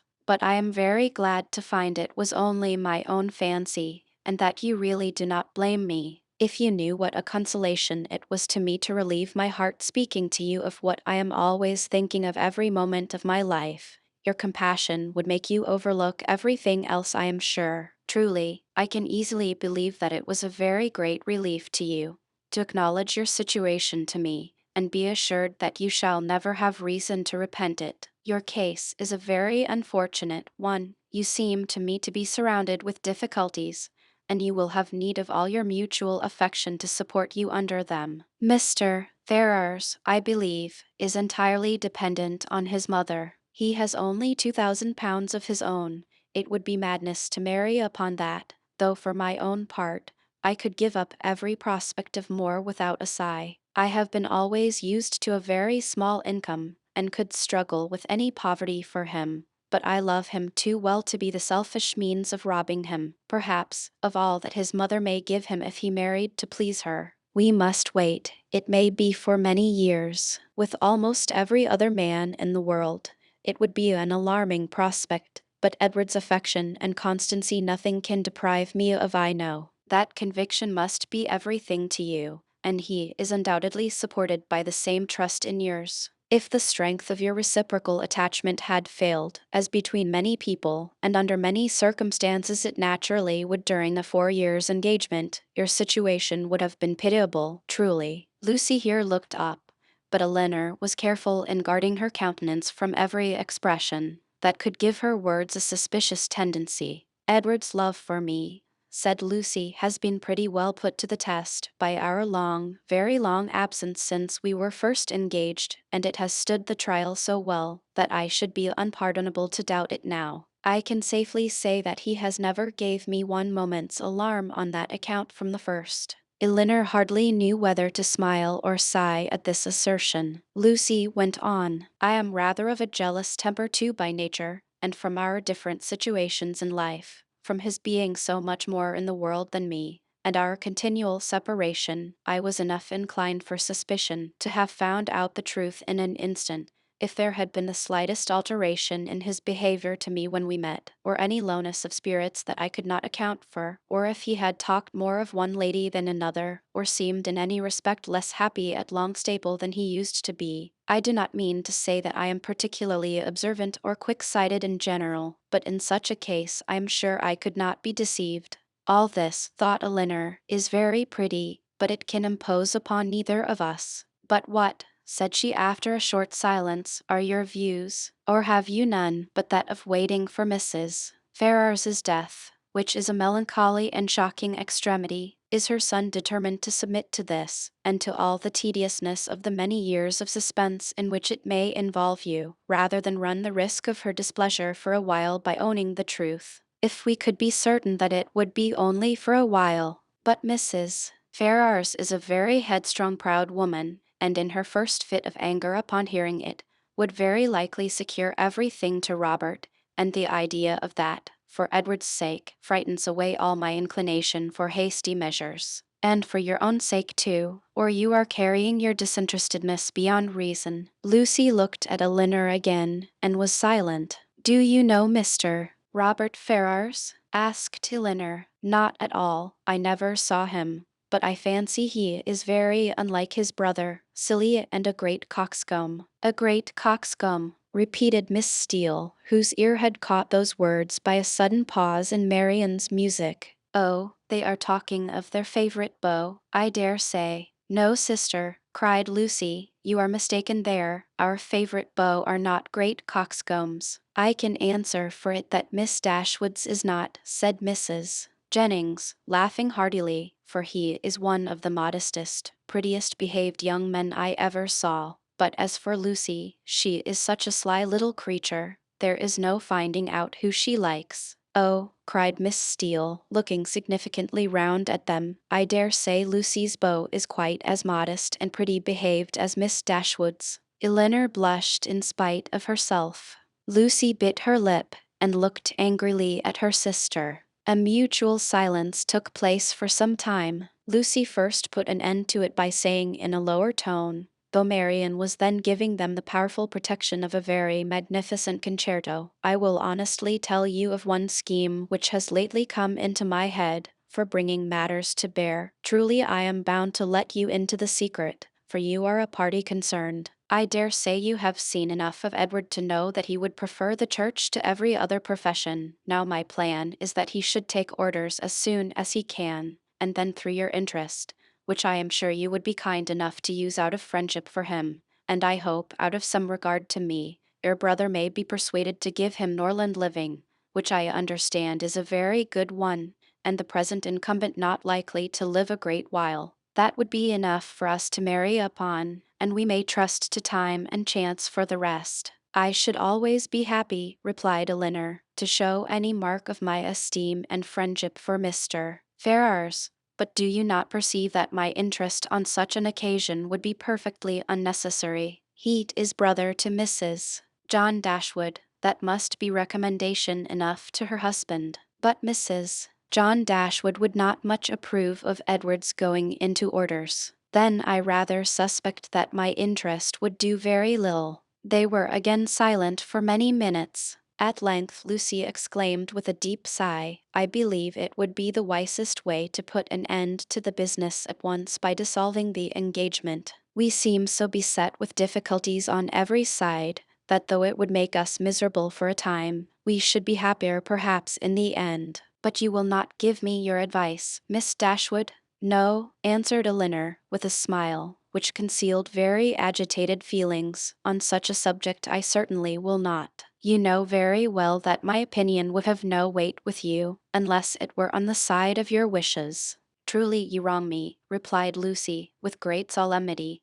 I know nobody of whose judgment I think so highly as I do of yours, and I do really believe that if you was to say to me, I advise you by all means to put an end to your engagement with Edward Ferrars, it will be more for the happiness of both of you, I should resolve upon doing it immediately. Elinor blushed for the insincerity of Edward's future wife, and replied, this compliment would effectually frighten me from giving any opinion on the subject had I formed one. It raises my influence much too high. The power of dividing two people so tenderly attached is too much for an indifferent person. It is because you are an indifferent person, said Lucy, with some pique, and laying a particular stress on those words, that your judgment may justly have such weight with me. If you could be supposed to be biased in any respect by your own feelings, your opinion would not be worth having. Elinor thought it wisest to make no answer to this, lest they may provoke each other to an unsuitable increase of ease and unreserve, and was evening partly determined never to mention the subject again. Another pause, therefore, of many minutes' duration, succeeded this speech, and Lucy was still the first to end it. Shall you be in town this winter, Miss Dashwood? Said she with all her customary complacency. Certainly not. I am sorry for that, returned the other, while her eyes brightened at the information. It would have gave me such pleasure to meet you there. But I dare say you will go for all that. To be sure, your brother and sister will ask you to come to them. It will not be in my power to accept their invitation if they do. How unlucky that is! I had quite depended upon meeting you there. Anne and me are to go the latter end of January to some relations who have been wanting us to visit them these several years. But I only go for the sake of seeing Edward. He will be there in February. Otherwise London would have no charms for me. I have not spirits for it. Elinor was soon called to the card table by the conclusion of the first rubber, and the confidential discourse of the two ladies was therefore at an end, to which both of them submitted without any reluctance, for nothing had been said on either side to make them dislike each other less than they had done before, and Elinor sat down to the card table with the melancholy persuasion that Edward was not only without affection for the person who was to be his wife, but that he had not even the chance of being tolerably happy in marriage, which sincere affection on her side would have given, for self-interest alone could induce a woman to keep a man to an engagement, of which she seemed so thoroughly aware that he was weary. From this time the subject was never revived by Elinor, and when entered on by Lucy, who seldom missed an opportunity of introducing it, and was particularly careful to inform her confidante of her happiness whenever she received a letter from Edward, it was treated by the former with calmness and caution, and dismissed as soon as civility would allow, for she felt such conversations to be an indulgence which Lucy did not deserve, and which were dangerous to herself. The visit of the Miss Steeles at Barton Park was lengthened far beyond what the first invitation implied. Chapter 25. Though Mrs. Jennings was in the habit of spending a large portion of the year at the houses of her children and friends, she was not without a settled habitation of her own. Since the death of her husband, who had traded with success in a less elegant part of the town, she had resided every winter in a house in one of the streets near Portman Square. Towards this home, she began on the approach of January to turn her thoughts, and there she one day abruptly, and very unexpectedly by them, asked the elder Mrs. Dashwood to accompany her. Elinor, without observing the varying complexion of her sister, and the animated look which spoke no indifference to the plan, immediately gave a grateful but absolute denial for both, in which she believed herself to be speaking their united inclinations. The reason alleged was their determined resolution of not leaving their mother at that time of the year. Mrs. Jennings received the refusal with some surprise, and repeated her invitation immediately. "Oh, Lord, I am sure your mother can spare you very well, and I do beg you will favor me with your company, for I've quite set my heart upon it. Don't fancy that you will be any inconvenience to me, for I shan't put myself at all out of my way for you. It will only be sending Betty by the coach, and I hope I can afford that. We three shall be able to go very well in my chaise, and when we are in town, if you do not like to go wherever I do, well and good, you may always go with one of my daughters. I am sure your mother will not object to it, for I have had such good luck in getting my own children off my hands that she will think me a very fit person to have the charge of you, and if I don't get one of you at least well married before I have done with you, it shall not be my fault. I shall speak a good word for you to all the young men, you may depend upon it. I have a notion," said Sir John, "that Miss Marian would not object to such a scheme, if her elder sister would come into it. It is very hard truly that she should not have a little pleasure, because Miss Dashwood does not wish it. So I would advise you two to set off for town, when you are tired of Barton, without saying a word to Miss Dashwood about it." "No," cried Mrs. Jennings, "I am sure I shall be monstrous glad of Miss Marian's company, whether Miss Dashwood will go or not, only the more the merrier, say I, and I thought it would be more comfortable for them to be together, because, if they got tired of me, they may talk to one another, and laugh at my odd ways behind my back. But one or the other, if not both of them, I must have. Lord bless me, how do you think I can live poking by myself? I who have been always used till this winter to have Charlotte with me. Come, Miss Marian, let us strike hands upon the bargain, and if Miss Dashwood will change her mind by and by, why so much the better." "I thank you, ma'am, sincerely thank you," said Marian, with warmth. "Your invitation has ensured my gratitude forever, and it would give me such happiness, yes, almost the greatest happiness I am capable of, to be able to accept it. But my mother, my dearest, kindest mother, I feel the justice of what Elinor has urged, and if she were to be made less happy, less comfortable by our absence, oh, no, nothing should tempt me to leave her. It should not, must not be a struggle." Mrs. Jennings repeated her assurance that Mrs. Dashwood could spare them perfectly well, and Elinor, who now understood her sister, and saw to what indifference to almost everything else she was carried by her eagerness to be with Willoughby again, made no farther direct opposition to the plan, and merely referred it to her mother's decision, from whom however she scarcely expected to receive any support in her endeavour to prevent a visit, which she could not approve of for Marian, and which on her own account she had particular reasons to avoid. Whatever Marian was desirous of, her mother would be eager to promote. She could not expect to influence the latter to cautiousness of conduct in an affair respecting which she had never been able to inspire her with distrust, and she dared not explain the motive of her own disinclination for going to London. That Marian, fastidious as she was, thoroughly acquainted with Mrs. Jennings' manners, and invariably disgusted by them, should overlook every inconvenience of that kind, should disregard whatever must be most wounding to her irritable feelings, in her pursuit of one object, was such a proof, so strong, so full, of the importance of the object to her, as Elinor, in spite of all that had passed, was not prepared to witness. On being informed of the invitation, Mrs.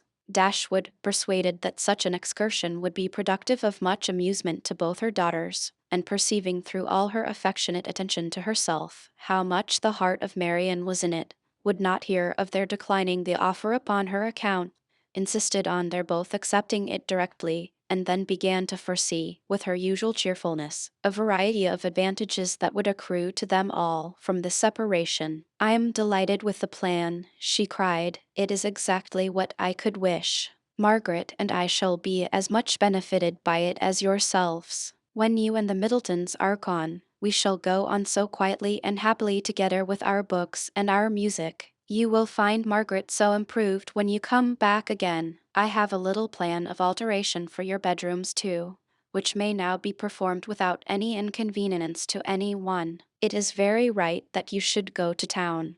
I would have every young woman of your condition in life acquainted with the manners and amusements of London. You will be under the care of a motherly good sort of woman, of whose kindness to you I can have no doubt, and in all probability you will see your brother, and whatever may be his faults, or the faults of his wife, when I consider whose son he is, I cannot bear to have you so wholly estranged from each other. Though with your usual anxiety for our happiness," said Elinor, "you have been obviating every impediment to the present scheme which occurred to you, there is still one objection which, in my opinion, cannot be so easily removed." Marian's countenance sunk. "And what?" said Mrs. Dashwood, "is my dear prudent Elinor going to suggest? What formidable obstacle is she now to bring forward? Do not let me hear a word about the expense of it. My objection is this, though I think very well of Mrs. Jennings's heart, she is not a woman whose society can afford us pleasure, or whose protection will give us consequence." "That is very true," replied her mother, "but of her society, separately from that of other people, you will scarcely have anything at all, and you will almost always appear in public with Lady Middleton. If Elinor is frightened away by her dislike of Mrs. Jennings," said Marian, "at least it need not prevent my accepting her invitation. I have no such scruples,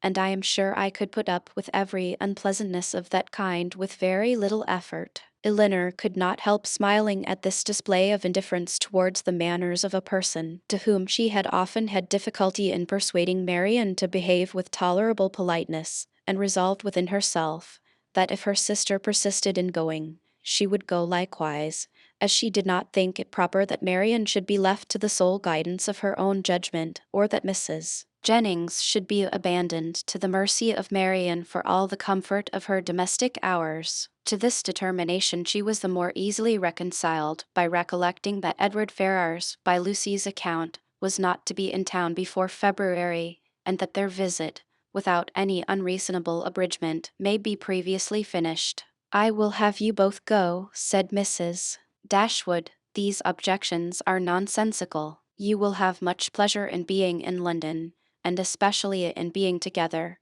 and if Elinor would ever condescend to anticipate enjoyment, she would foresee it there from a variety of sources. She would, perhaps, expect some from improving her acquaintance with her sister-in-law's family." Elinor had often wished for an opportunity of attempting to weaken her mother's dependence on the attachment of Edward and herself, that the shock may be less when the whole truth were revealed, and now on this attack, though almost hopeless of success, she forced herself to begin her design by saying, as calmly as she could, "I like Edward Ferrars very much, and shall always be glad to see him, but as to the rest of the family, it is a matter of perfect indifference to me whether I am ever known to them or not." Mrs.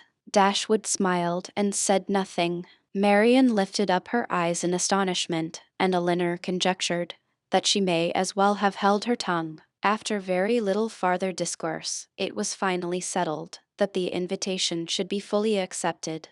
Mrs. Jennings received the information with a great deal of joy and many assurances of kindness and care, nor was it a matter of pleasure merely to her. Sir John was delighted, for to a man whose prevailing anxiety was the dread of being alone, the acquisition of two, to the number of inhabitants in London, was something. Evening Lady Middleton took the trouble of being delighted, which was putting herself rather out of her way, and as for the Miss Steeles, especially Lucy, they had never been so happy in their lives as this intelligence made them. Elinor submitted to the arrangement, which counteracted her wishes with less reluctance than she had expected to feel. With regard to herself, it was now a matter of unconcern whether she went to town or not. and when she saw her mother so thoroughly pleased with the plan, and her sister exhilarated by it in look, voice, and manner, restored to all her usual animation, and elevated to more than her usual gaiety, she could not be dissatisfied with the cause, and would hardly allow herself to distrust the consequence. Marian's joy was almost a degree beyond happiness, so great was the perturbation of her spirits, and her impatience to be gone. Her unwillingness to quit her mother was her only restorative to calmness, and at the moment of parting her grief on that score was excessive. Her mother's affliction was hardly less, and Elinor was the only one of the three who seemed to consider the separation as anything short of eternal. Their departure took place in the first week in January. The Middletons were to follow in about a week. Chapter 26. Elinor could not find herself in the carriage with Mrs. Jennings, and beginning a journey to London under her protection, and as her guest, without wondering at her own situation, so short had their acquaintance with that lady been, so wholly unsuited were they in age and disposition, and so many had been her objections against such a measure only a few days before. But these objections had all, with that happy ardor of youth which Marian and her mother equally shared, been overcome or overlooked, and Elinor, in spite of every occasional doubt of Willoughby's constancy, could not witness the rapture of delightful expectation which filled the whole soul and beamed in the eyes of Marian, without feeling how blank was her own prospect, how cheerless her own state of mind in the comparison, and how gladly she would engage in the solicitude of Marian's situation to have the same animating object in view, the same possibility of hope.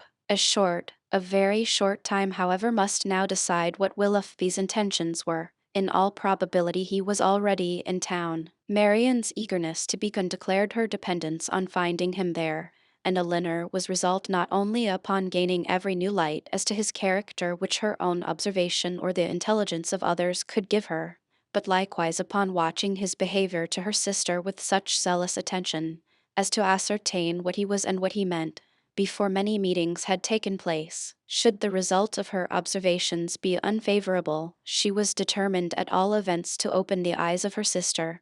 Should it be otherwise, her exertions would be of a different nature. She must then learn to avoid every selfish comparison, and banish every regret which may lessen her satisfaction in the happiness of Marian. They were 3 days on their journey, and Marian's behavior as they traveled was a happy specimen of what future complaisance and companionableness to Mrs. Jennings may be expected to be. She sat in silence almost all the way, wrapped in her own meditations, and scarcely ever voluntarily speaking, except when any object of picturesque beauty within their view drew from her an exclamation of delight exclusively addressed to her sister. To atone for this conduct, therefore, Elinor took immediate possession of the post of civility which she had assigned herself, behaved with the greatest attention to Mrs. Jennings, talked with her, laughed with her, and listened to her whenever she could, and Mrs. Jennings on her side treated them both with all possible kindness, was solicitous on every occasion for their ease and enjoyment, and only disturbed that she could not make them choose their own dinners at the inn, nor extort a confession of their preferring salmon to cod, or boiled fowls to veal cutlets. They reached town by 3 o'clock the third day, glad to be released, after such a journey, from the confinement of a carriage, and ready to enjoy all the luxury of a good fire. The house was handsome, and handsomely fitted up,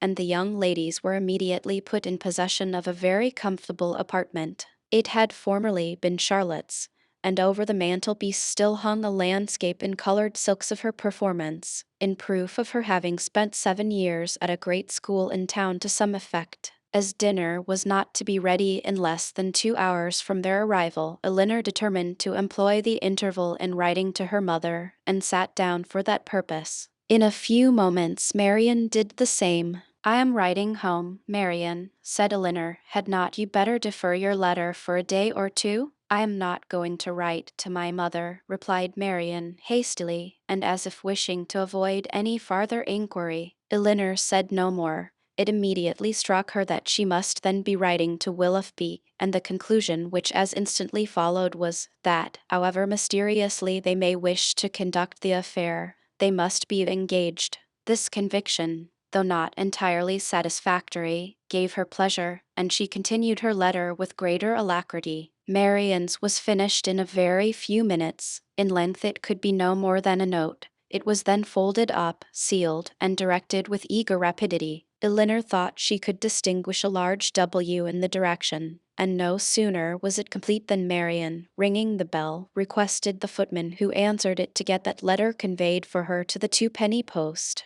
This decided the matter at once. Her spirits still continued very high, but there was a flutter in them, which prevented their giving much pleasure to her sister, and this agitation increased as the evening drew on. She could scarcely eat any dinner, and when they afterwards returned to the drawing-room, seemed anxiously listening to the sound of every carriage. It was a great satisfaction to Elinor that Mrs. Jennings, by being much engaged in her own room, could see little of what was passing. The tea things were brought in, and already had Marian been disappointed more than once by a rap at a neighboring door, when a loud one was suddenly heard which could not be mistaken for one at any other house. Elinor felt secure of its announcing Willoughby's approach, and Marian, starting up, moved towards the door. Everything was silent. This could not be borne many seconds. She opened the door, advanced a few steps towards the stairs, and after listening half a minute, returned into the room in all the agitation which a conviction of having heard him would naturally produce. In the ecstasy of her feelings at that instant she could not help exclaiming, "Oh, Elinor, it is Willoughby, truly it is," and seemed almost ready to throw herself into his arms, when Colonel Brandon appeared. It was too great a shock to be borne with calmness, and she immediately left the room. Elinor was disappointed too, but at the same time her regard for Colonel Brandon ensured his welcome with her, and she felt particularly hurt that a man so partial to her sister should perceive that she experienced nothing but grief and disappointment in seeing him. She instantly saw that it was not unnoticed by him. That he evening observed Marian as she quitted the room, with such astonishment and concern, as hardly left him the recollection of what civility demanded towards herself.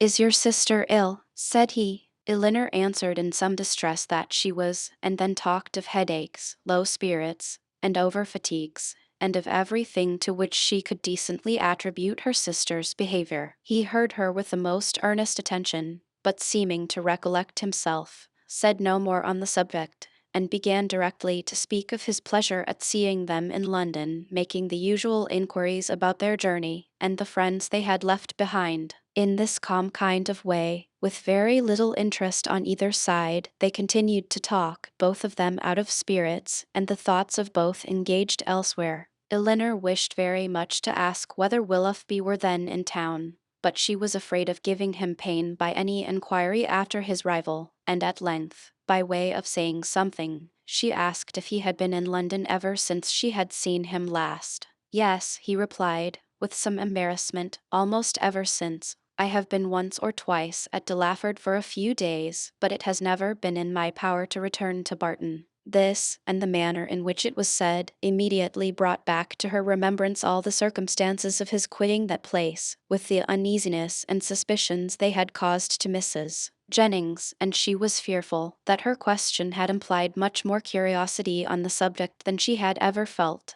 Mrs. Jennings soon came in. "Oh, Colonel," said she, with her usual noisy cheerfulness, "I am monstrous glad to see you. Sorry I could not come before, beg your pardon, but I have been forced to look about me a little and settle my matters, for it is a long while since I have been at home, and you know one has always a world of little odd things to do after one has been away for any time, and then I have had Cartwright to settle with. Lord, I have been as busy as a bee ever since dinner. But pray, Colonel, how came you to conjure out that I should be in town today? I had the pleasure of hearing it at Mr. Palmer's, where I have been dining." "Oh, you did. Well, and how do they all do at their house? How does Charlotte do? I warrant you she is a fine size by this time." "Mrs. Palmer appeared quite well, and I am commissioned to tell you that you will certainly see her to-morrow." To be sure, I thought as much. Well, Colonel, I have brought two young ladies with me, you see. That is, you see but one of them now, but there is another somewhere. Your friend, Miss Marian, too,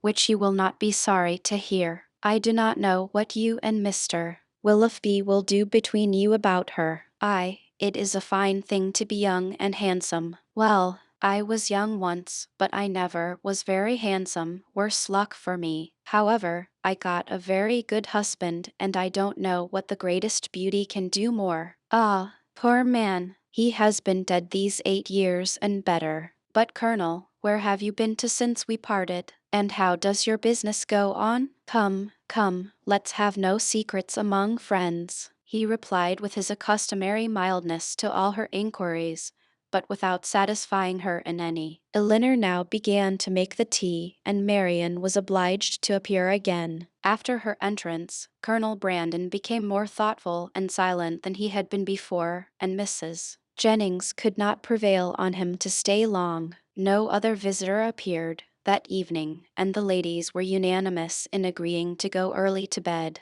Marian rose the next morning with recovered spirits and happy looks. The disappointment of the evening before seemed forgotten in the expectation of what was to happen that day. They had not long finished their breakfast before Mrs. Palmer's barouche stopped at the door, and in a few minutes she came laughing into the room, so delighted to see them all that it was hard to say whether she received most pleasure from meeting her mother or the Miss Dashwoods again, so surprised at their coming to town, though it was what she had rather expected all along, so angry at their accepting her mother's invitation after having declined her own, though at the same time she would never have forgiven them if they had not come. Mr. Palmer will be so happy to see you, said she. What do you think he said when he heard of your coming with mamma? I forget what it was now, but it was something so droll. After an hour or two spent in what her mother called comfortable chat, or in other words,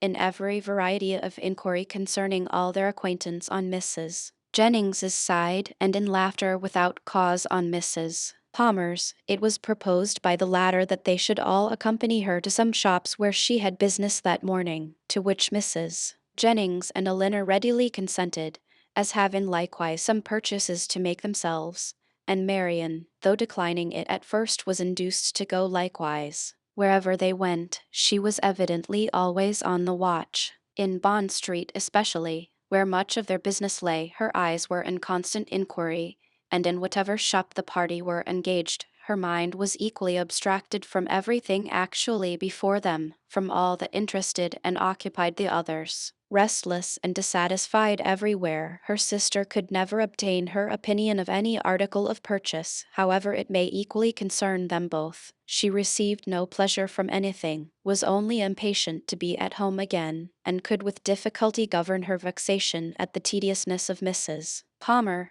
whose eye was caught by everything pretty, expensive, or new, who was wild to buy all, could determine on none, and dawdled away her time in rapture and indecision. It was late in the morning before they returned home, and no sooner had they entered the house than Marian flew eagerly upstairs, and when Elinor followed, she found her turning from the table with a sorrowful countenance, which declared that no Willoughby had been there. Has no letter been left here for me since we went out? Said she to the footman who then entered with the parcels. She was answered in the negative. Are you quite sure of it? She replied. Are you certain that no servant, no porter has left any letter or note? The man replied that none had. How very odd, said she in a low and disappointed voice as she turned away to the window. How odd, truly, repeated Elinor within herself, regarding her sister with uneasiness. If she had not known him to be in town she would not have written to him, as she did. She would have written to Magna, and if he is in town, how odd that he should neither come nor write. Oh, my dear mother, you must be wrong in permitting an engagement between a daughter so young, a man so little known, to be carried on in so doubtful, so mysterious a manner. I long to inquire, and how will my interference be borne? She determined, after some consideration, that if appearances continued many days longer as unpleasant as they now were, she would represent in the strongest manner to her mother the necessity of some serious inquiry into the affair. Mrs. Palmer and two elderly ladies of Mrs. Jennings's intimate acquaintance, whom she had met and invited in the morning, dined with them. The former left them soon after tea to fulfill her evening engagements, and Elinor was obliged to assist in making a whist table for the others. Marian was of no use on these occasions, as she would never learn the game. But though her time was therefore at her own disposal, the evening was by no means more productive of pleasure to her than to Elinor, for it was spent in all the anxiety of expectation and the pain of disappointment. Chapter 27. If this open weather holds much longer, said Mrs. Jennings, when they met at breakfast the following morning, Sir John will not like leaving Barton next week. It is a sad thing for sportsmen to lose a day's pleasure. Poor souls! I always pity them when they do. They seem to take it so much to heart. That is true, cried Marian, in a cheerful voice, and walking to the window as she spoke, to examine the day. I had not thought of that. This weather will keep many sportsmen in the country. It was a lucky recollection. All her good spirits were restored by it. It is charming weather for them truly, she continued, as she sat down to the breakfast table with a happy countenance. How much they must enjoy it! But with a little return of anxiety it cannot be expected to last long. At this time of the year, and after such a series of rain, we shall certainly have very little more of it. Frosts will soon set in, and in all probability with severity. In another day or two perhaps, this extreme mildness can hardly last longer. No, perhaps it may freeze tonight. At any rate, said Elinor, wishing to prevent Mrs. Jennings from seeing her sister's thoughts as clearly as she did, I dare say we shall have Sir John and Lady Middleton in town by the end of next week. Aye, my dear, I'll warrant you we do. Mary always has her own way. And now, silently conjectured Elinor, she will write to come by this day's post. But, if she did, the letter was written and sent away with a privacy which eluded all her watchfulness to ascertain the fact. Whatever the truth of it may be, and far as Elinor was from feeling thorough contentment about it, yet while she saw Marian in spirits, she could not be very uncomfortable herself. And Marian was in spirits, happy in the mildness of the weather, and still happier in her expectation of a frost. The morning was chiefly spent in leaving cards at the houses of Mrs. Jennings's acquaintance to inform them of her being in town, and Marian was all the time busy in observing the direction of the wind, watching the variations of the sky, and imagining an alteration in the air. Don't you find it colder than it was in the morning, Elinor? There seems to me a very decided difference. I can hardly keep my hands warm evening in my muff. It was not so yesterday, I think. The clouds seem parting too. The sun will be out in a moment, and we shall have a clear afternoon. Elinor was alternately diverted and pained, but Marian persevered, and saw every night in the brightness of the fire, and every morning in the appearance of the atmosphere, the certain symptoms of approaching frost. The Miss Dashwoods had no greater reason to be dissatisfied with Mrs. Jennings's style of living and set of acquaintance than with her behavior to themselves, which was invariably kind. Everything in her household arrangements was conducted on the most liberal plan, and excepting a few old city friends whom, to Lady Middleton's regret, she had never dropped, she visited no one to whom an introduction could at all discompose the feelings of her young companions. Pleased to find herself more comfortably situated in that particular than she had expected, Elinor was very willing to compound for the want of much real enjoyment from any of their evening parties, which, whether at home or abroad, formed only for cards, could have little to amuse her. Colonel Brandon, who had a general invitation to the house, was with them almost every day. He came to look at Marian and talk to Elinor, who often derived more satisfaction from conversing with him than from any other daily occurrence, but who saw at the same time with much concern his continued regard for her sister. She feared it was a strengthening regard. It grieved her to see the earnestness with which he often watched Marian, and his spirits were certainly worse than when at Barton. About a week after their arrival, it became certain that Willoughby was also arrived. His card was on the table when they came in from the morning's drive. Good God! cried Marian. "He has been here while we were out." Elinor, rejoiced to be assured of his being in London, now ventured to say, "Depend upon it, he will call again tomorrow." But Marian seemed hardly to hear her, and on Mrs. Jennings's entrance escaped with the precious card. This event, while it raised the spirits of Elinor, restored to those of her sister all, and more than all, their former agitation. From this moment her mind was never quiet. The expectation of seeing him every hour of the day made her unfit for anything. She insisted on being left behind the next morning when the others went out. Elinor's thoughts were full of what may be passing in Berkeley Street during their absence, but a moment's glance at her sister when they returned was enough to inform her that Willoughby had paid no second visit there. A note was just then brought in and laid on the table. "For me," cried Marian, stepping hastily forward. "No, ma'am, for my mistress."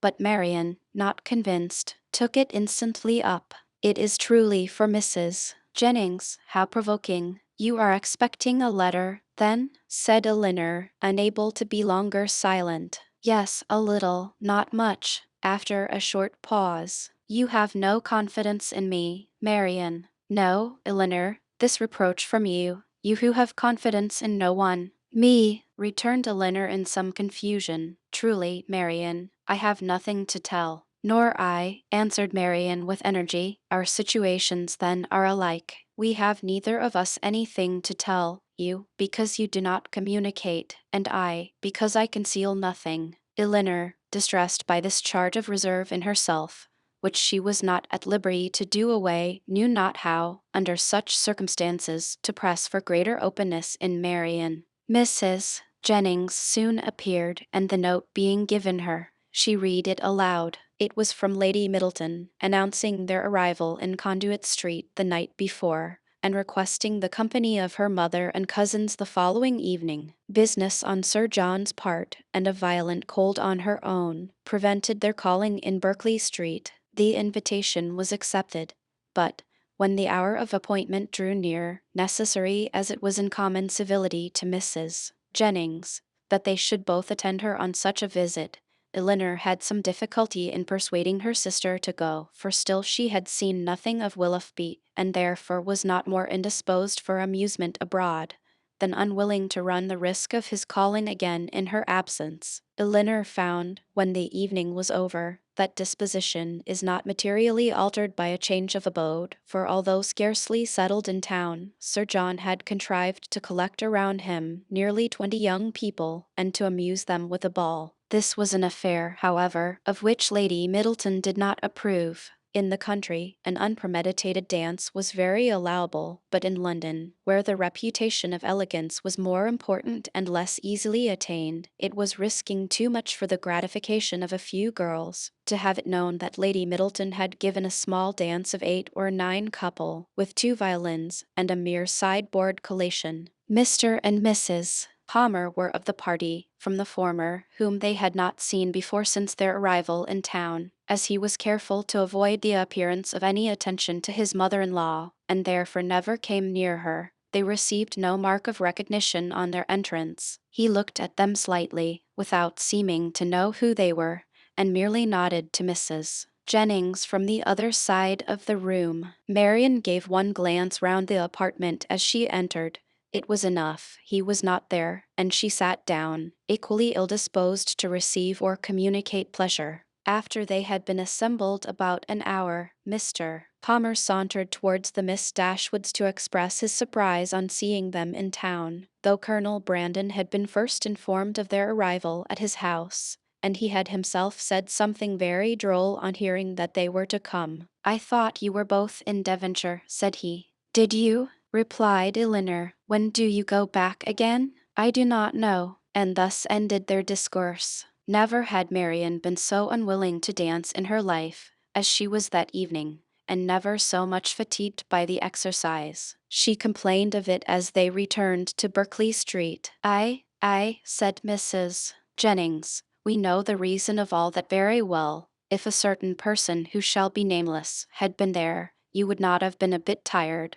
And to say the truth, it was not very pretty of him not to give you the meeting when he was invited." Invited, cried Marian. So my daughter Middleton told me, for it seems Sir John met him somewhere in the street this morning. Marian said no more, but looked exceedingly hurt, impatient in this situation to be doing something that may lead to her sister's relief. Elinor resolved to write the next morning to her mother, and hoped by awakening her fears for the health of Marian to procure those inquiries which had been so long delayed, and she was still more eagerly bent on this measure by perceiving after breakfast on the morrow that Marian was again writing to Willoughby, for she could not suppose it to be to any other person. About the middle of the day, Mrs. Jennings went out by herself on business, and Elinor began her letter directly, while Marian, too restless for employment, too anxious for conversation, walked from one window to the other, or sat down by the fire in melancholy meditation. Elinor was very earnest in her application to her mother,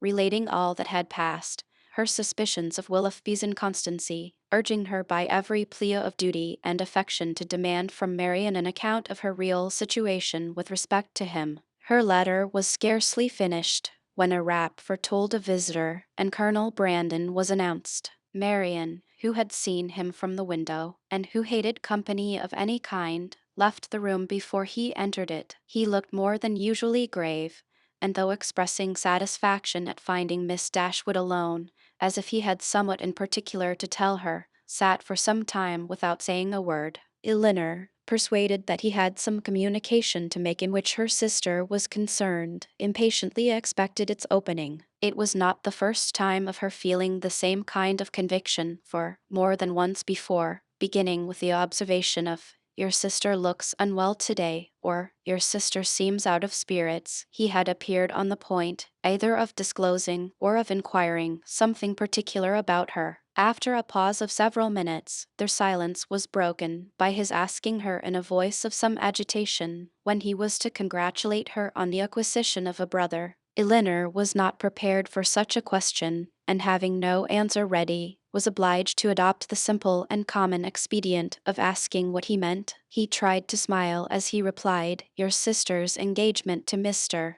Willoughby is very generally known." "It cannot be generally known," returned Elinor, "for her own family do not know it." He looked surprised and said, "I beg your pardon, I am afraid my inquiry has been impertinent, but I had not supposed any secrecy intended, as they openly correspond, and their marriage is universally talked of."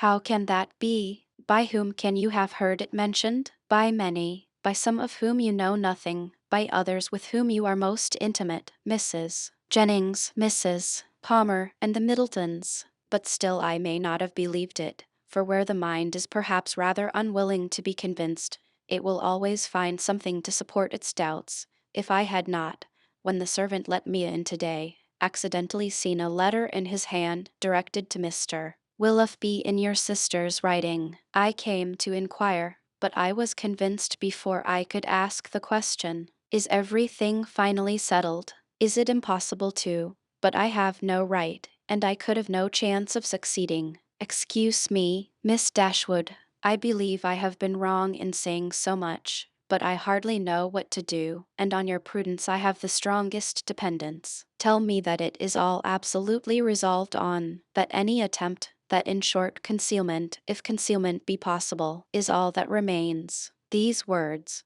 which conveyed to Elinor a direct avowal of his love for her sister, affected her very much. She was not immediately able to say anything, and evening when her spirits were recovered, she debated for a short time on the answer it would be most proper to give.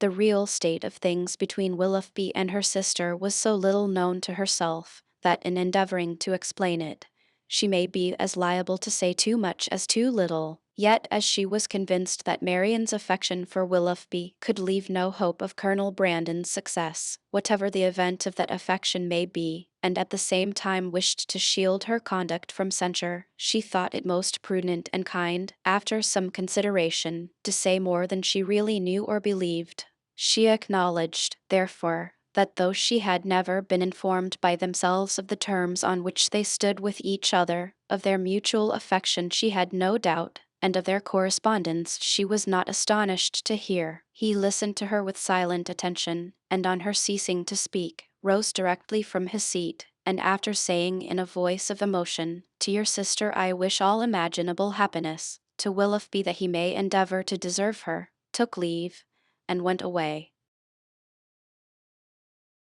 Chapter 28. Nothing occurred during the next 3 or 4 days to make Elinor regret what she had done in applying to her mother, for Willoughby neither came nor wrote. They were engaged about the end of that time to attend Lady Middleton to a party, from which Mrs. Jennings was kept away by the indisposition of her youngest daughter, and for this party Marian, wholly dispirited, careless of her appearance, and seeming equally indifferent whether she went or stayed, prepared, without one look of hope or one expression of pleasure. She sat by the drawing-room fire after tea, till the moment of Lady Middleton's arrival, without once stirring from her seat, or altering her attitude, lost in her own thoughts, and insensible of her sister's presence.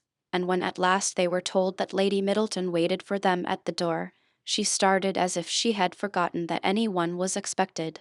They arrived in due time at the place of destination, and as soon as the string of carriages before them would allow, alighted, ascended the stairs, heard their names announced from one landing place to another in an audible voice, and entered a room splendidly lit up, quite full of company, and insufferably hot. When they had paid their tribute of politeness by curtsying to the lady of the house, they were permitted to mingle in the crowd, and take their share of the heat and inconvenience, to which their arrival must necessarily add. After some time spent in saying little or doing less, Lady Middleton sat down to Cassino, and as Marian was not in spirits for moving about, she and Elinor, luckily succeeding to chairs, placed themselves at no great distance from the table. They had not remained in this manner long before Elinor perceived Willoughby standing within a few yards of them, in earnest conversation with a very fashionable-looking young woman. She soon caught his eye, and he immediately bowed,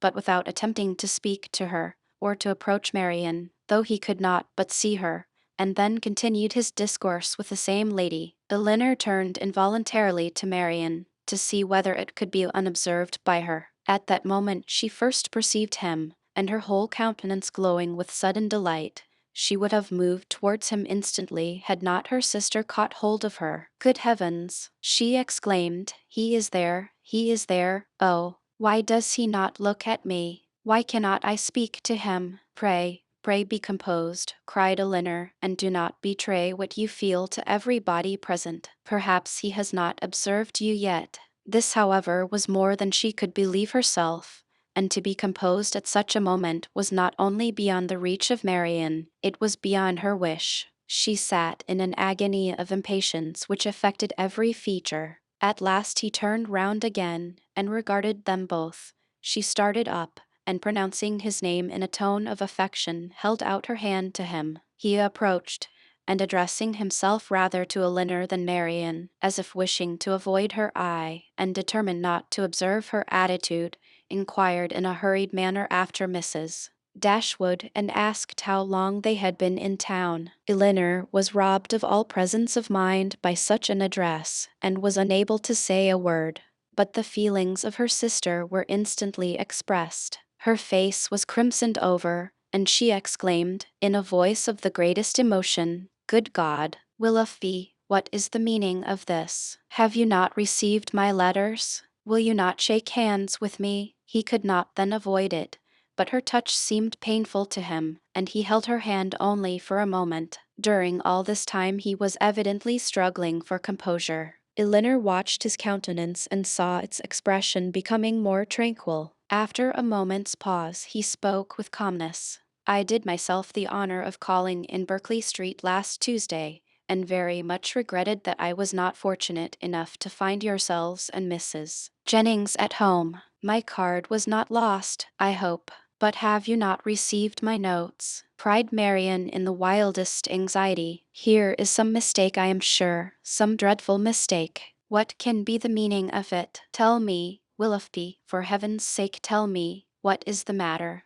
He made no reply. His complexion changed and all his embarrassment returned, but as if, on catching the eye of the young lady with whom he had been previously talking, he felt the necessity of instant exertion. He recovered himself again, and after saying, "Yes, I had the pleasure of receiving the information of your arrival in town, which you were so good as to send me, turned hastily away with a slight bow and joined his friend. Marian, now looking dreadfully white, and unable to stand, sunk into her chair, and Elinor, expecting every moment to see her faint, tried to screen her from the observation of others, while reviving her with lavender water. Go to him, Elinor, she cried, as soon as she could speak, and force him to come to me. Tell him I must see him again, must speak to him instantly. I cannot rest, I shall not have a moment's peace till this is explained, some dreadful misapprehension or other. Go to him this moment. How can that be done?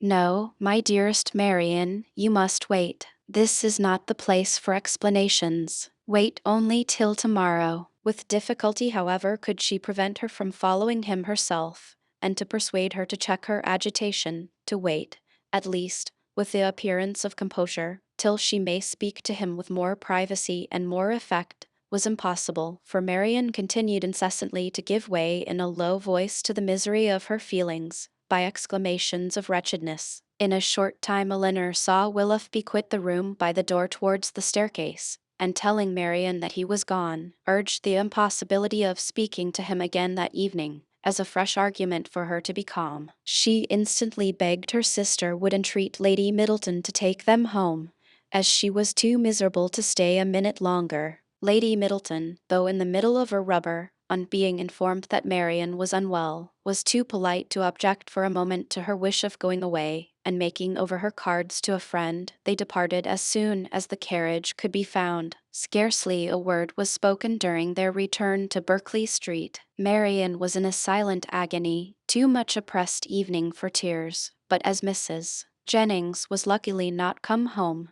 they could go directly to their own room, where Hartshorn restored her a little to herself. She was soon undressed and in bed, and as she seemed desirous of being alone, her sister then left her, and while she waited the return of Mrs. Jennings had leisure enough for thinking over the past. That some kind of engagement had subsisted between Willoughby and Marian she could not doubt, and that Willoughby was weary of it, seemed equally clear, for however Marian may still feed her own wishes, she could not attribute such behavior to mistake or misapprehension of any kind. Nothing but a thorough change of sentiment could account for it. Her indignation would have been still stronger than it was, had she not witnessed that embarrassment which seemed to speak a consciousness of his own misconduct, and prevented her from believing him so unprincipled as to have been sporting with the affections of her sister from the first, without any design that would bear investigation. Absence may have weakened his regard, and convenience may have determined him to overcome it, but that such a regard had formerly existed she could not bring herself to doubt. As for Marian, on the pangs which so unhappy a meeting must already have given her, and on those still more severe which may await her in its probable consequence, she could not reflect without the deepest concern. Her own situation gained in the comparison, for while she could esteem Edward as much as ever, however they may be divided in future, her mind may be always supported. Chapter 29. Before the housemaid had lit their fire the next day, or the sun gained any power over a cold, gloomy morning in January, Marian, only half-dressed, was kneeling against one of the window-seats for the sake of all the little light she could command from it, and writing as fast as a continual flow of tears would permit her. In this situation, Elinor, roused from sleep by her agitation and sobs, first perceived her, and after observing her for a few moments with silent anxiety, said, in a tone of the most considerate gentleness, "Marian, may I ask?" "No, Elinor," she replied, "ask nothing, you will soon know all." The sort of desperate calmness with which this was said lasted no longer than while she spoke, and was immediately followed by a return of the same excessive affliction. It was some minutes before she could go on with her letter, and the frequent bursts of grief which still obliged her, at intervals, to withhold her pen, were proofs enough of her feeling how more than probable it was that she was writing for the last time to Willoughby. Elinor paid her every quiet and unobtrusive attention in her power, and she would have tried to soothe and tranquilize her still more, had not Marian entreated her, with all the eagerness of the most nervous irritability, not to speak to her for the world. In such circumstances, it was better for both that they should not be long together, and the restless state of Marian's mind not only prevented her from remaining in the room a moment after she was dressed, but requiring at once solitude and continual change of place, made her wander about the house till breakfast time, avoiding the sight of everybody. At breakfast she neither ate nor attempted to eat anything, and Eleanor's attention was then all employed, not in urging her, not in pitying her, nor in appearing to regard her, but in endeavoring to engage Mrs. Jennings's notice entirely to herself. As this was a favorite meal with Mrs. Jennings, it lasted a considerable time, and they were just setting themselves, after it, round the common working table, when a letter was delivered to Marian, which she eagerly caught from the servant, and, turning of a death-like paleness, instantly ran out of the room. Eleanor, who saw, as plainly by this, as if she had seen the direction, that it must come from Willoughby, felt immediately such a sickness at heart as made her hardly able to hold up her head, and sat in such a general tremor as made her fear it impossible to escape Mrs. Jennings's notice. That good lady, however, saw only that Marian had received a letter from Willoughby, which appeared to her a very good joke, and which she treated accordingly, by hoping, with a laugh, that she would find it to her liking. Of Eleanor's distress, she was too busily employed in measuring lengths of worsted for her rug, to see anything at all, and calmly continuing her talk,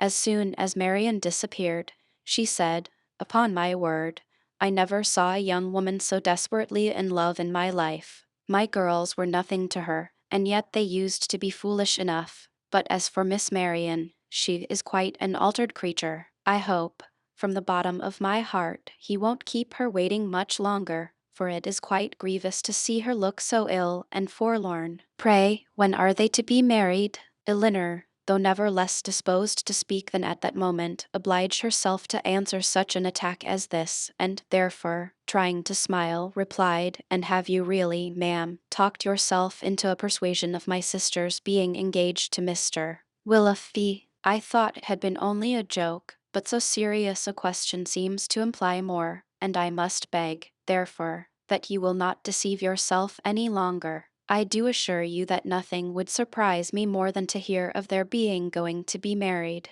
For shame, Miss Dashwood, how can you talk so? Don't we all know that it must be a match, that they were over head and ears in love with each other from the first moment they met? Did not I see them together in Devonshire every day, and all day long? And did not I know that your sister came to town with me on purpose to buy wedding clothes? Come, come, this won't do, because you are so sly about it yourself. You think nobody else has any senses, but it is no such thing, I can tell you, for it has been known all over town this ever so long. I tell everybody of it, and so does Charlotte. Truly, ma'am, said Eleanor, very seriously, you are mistaken. Truly, you are doing a very unkind thing in spreading the report, and you will find that you have, though you will not believe me now. Mrs. Jennings laughed again, but Eleanor had not spirits to say more, and eager at all events to know what Willoughby had written, hurried away to their room, where, on opening the door, she saw Marian stretched on the bed, almost choked by grief, one letter in her hand, and 2 or 3 others lying by her. Eleanor drew near, but without saying a word, and seating herself on the bed, took her hand, kissed her affectionately several times, and then gave way to a burst of tears, which at first was scarcely less violent than Marian's. The latter, though unable to speak, seemed to feel all the tenderness of this behavior, and after some time thus spent in joint affliction, she put all the letters into Eleanor's hands, and then covering her face with her handkerchief, almost screamed with agony. Eleanor, who knew that such grief, shocking as it was to witness it, must of its course, watched by her till this excessive suffering had somewhat spent itself, and then turning eagerly to Willoughby's letter, read as follows: Bond Street, January. My dear Madam, I have just had the honor of receiving your letter, for which I beg to return my sincere acknowledgments. I am much concerned to find there was anything in my behavior last night that did not meet your approbation, and though I am quite at a loss to discover in what point I could be so unfortunate as to offend you, I entreat your forgiveness of what I can assure you to have been perfectly unintentional. I shall never reflect on my former acquaintance with your family in Devonshire without the most grateful pleasure, and flatter myself it will not be broken by any mistake or misapprehension of my actions. My esteem for your whole family is very sincere, but if I have been so unfortunate as to give rise to a belief of more than I felt, or meant to express, I shall reproach myself for not having been more guarded in my professions of that esteem. That I should ever have meant more you will allow to be impossible, when you understand that my affections have been long engaged elsewhere, and it will not be many weeks, I believe, before this engagement is fulfilled. It is with great regret that I obey your commands in returning the letters with which I have been honored from you, and the lock of hair, which you so obligingly bestowed on me. I am, dear madam, your most obedient, humble servant, John Willoughby. With what indignation such a letter as this must be read by Miss Dashwood may be imagined, though aware, before she began it, that it must bring a confession of his inconstancy and confirm their separation for ever. She was not aware that such language could be suffered to announce it, nor could she have supposed Willoughby capable of departing so far from the appearance of every honourable and delicate feeling, so far from the common decorum of a gentleman, as to send a letter so impudently cruel, a letter which, instead of bringing with his desire of a release any professions of regret, acknowledged no breach of faith, denied all peculiar affection whatever, a letter of which every line was an insult, and which proclaimed its writer to be deep in hardened villainy. She paused over it for some time with indignant astonishment, then read it again and again, but every perusal only served to increase her abhorrence of the man, and so bitter were her feelings against him, that she dared not trust herself to speak,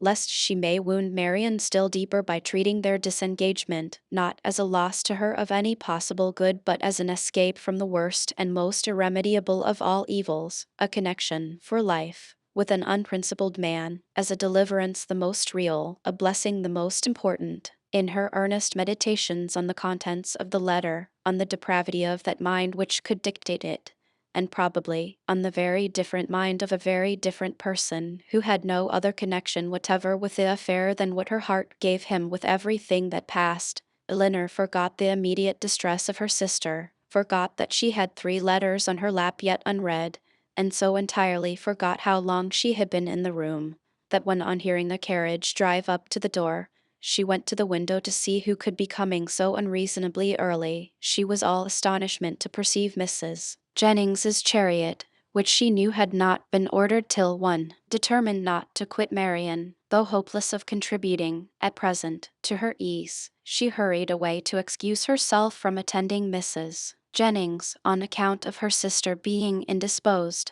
Mrs. Jennings, with a thoroughly good-humoured concern for its cause, admitted the excuse most readily, and Elinor, after seeing her safe off, returned to Marian, whom she found attempting to rise from the bed, and whom she reached just in time to prevent her from falling on the floor, faint and giddy from a long want of proper rest and food, for it was many days since she had any appetite, and many nights since she had really slept, and now, when her mind was no longer supported by the fever of suspense, the consequence of all this was felt in an aching head, a weakened stomach, and a general nervous faintness. A glass of wine, which Elinor procured for her directly, made her more comfortable, and she was at last able to express some sense of her kindness, by saying, "Poor Elinor, how unhappy I make you!" "I only wish," replied her sister, "there were anything I could do, which may be of comfort to you." This, as everything else would have been, was too much for Marian, who could only exclaim, in the anguish of her heart, "Oh, Elinor, I'm miserable, truly," before her voice was entirely lost in sobs.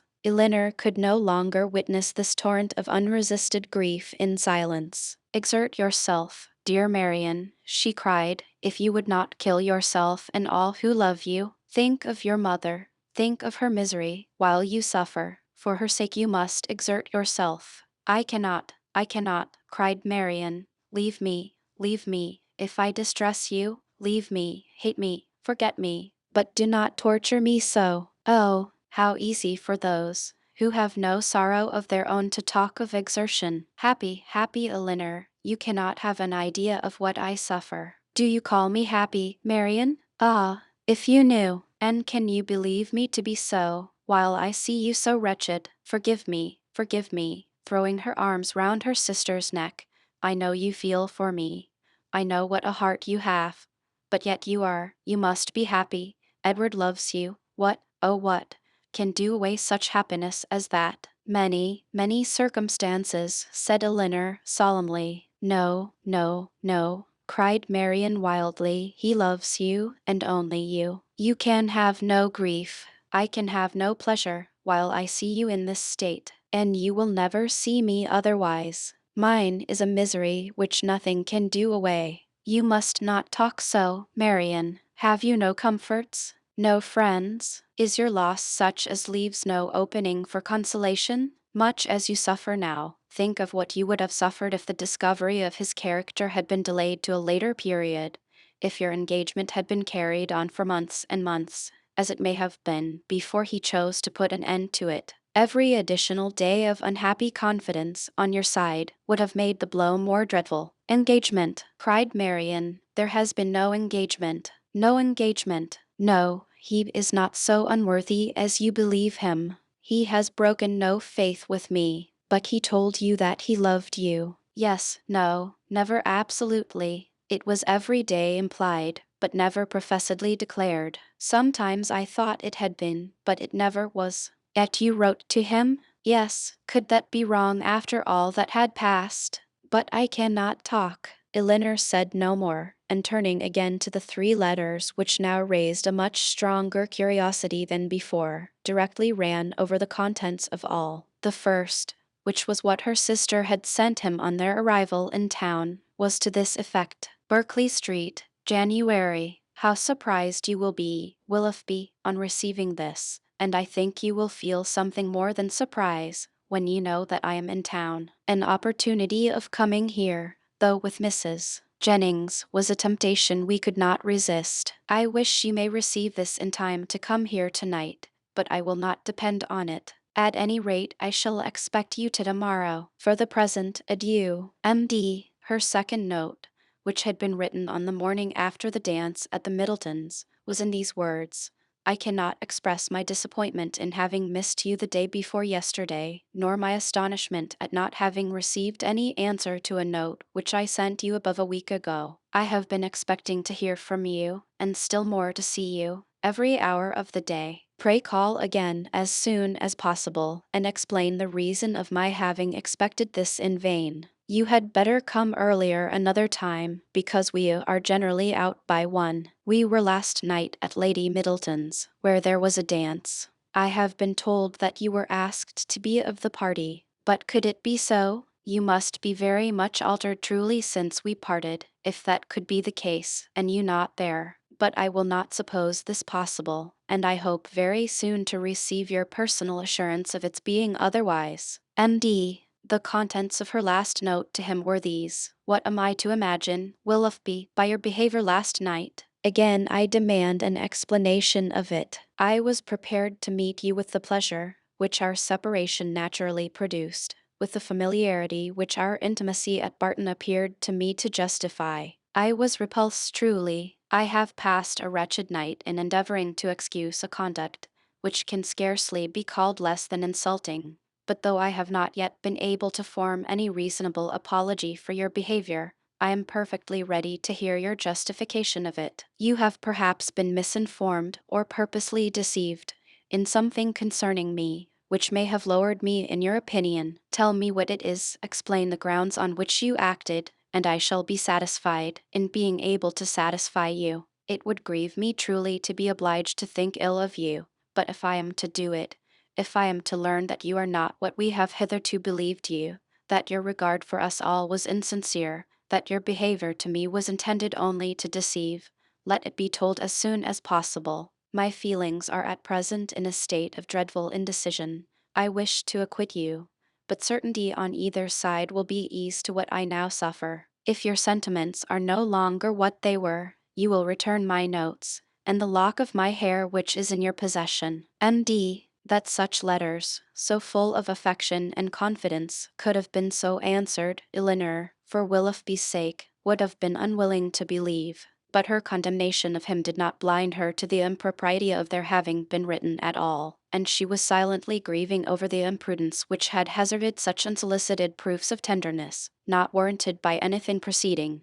and most severely condemned by the event, when Marian, perceiving that she had finished the letters, observed to her that they contained nothing but what any one would have written in the same situation. I felt myself, she added, to be as solemnly engaged to him as if the strictest legal covenant had bound us to each other. I can believe it, said Elinor, but unfortunately he did not feel the same. He did feel the same, Elinor. For weeks and weeks he felt it. I know he did. Whatever may have changed him now, and nothing but the blackest are employed against me can have done it.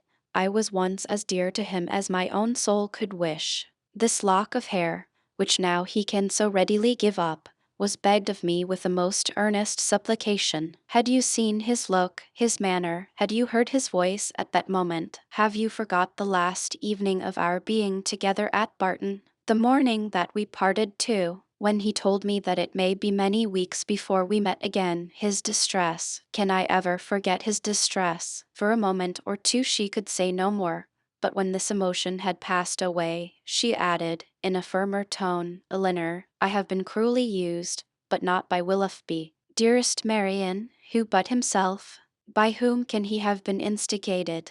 By all the world, rather than by his own heart. I could rather believe every creature of my acquaintance leagued together to ruin me in his opinion, than believe his nature capable of such cruelty. This woman of whom he writes, whoever she be, or any one, in short, but your own dear self, mamma, and Edward may have been so barbarous to belie me. Beyond you three, is there a creature in the world whom I would not rather suspect of evil than Willoughby, whose heart I know so well? Elinor would not contend, and only replied, whoever may have been so detestably your enemy, let them be cheated of their malignant triumph, my dear sister, by seeing how nobly the consciousness of your own innocence and good intentions supports your spirits. It is a reasonable and laudable pride which resists such malevolence. No, no, cried Marian, misery such as mine has no pride. I care not who knows that I am wretched. The triumph of seeing me so may be open to all the world.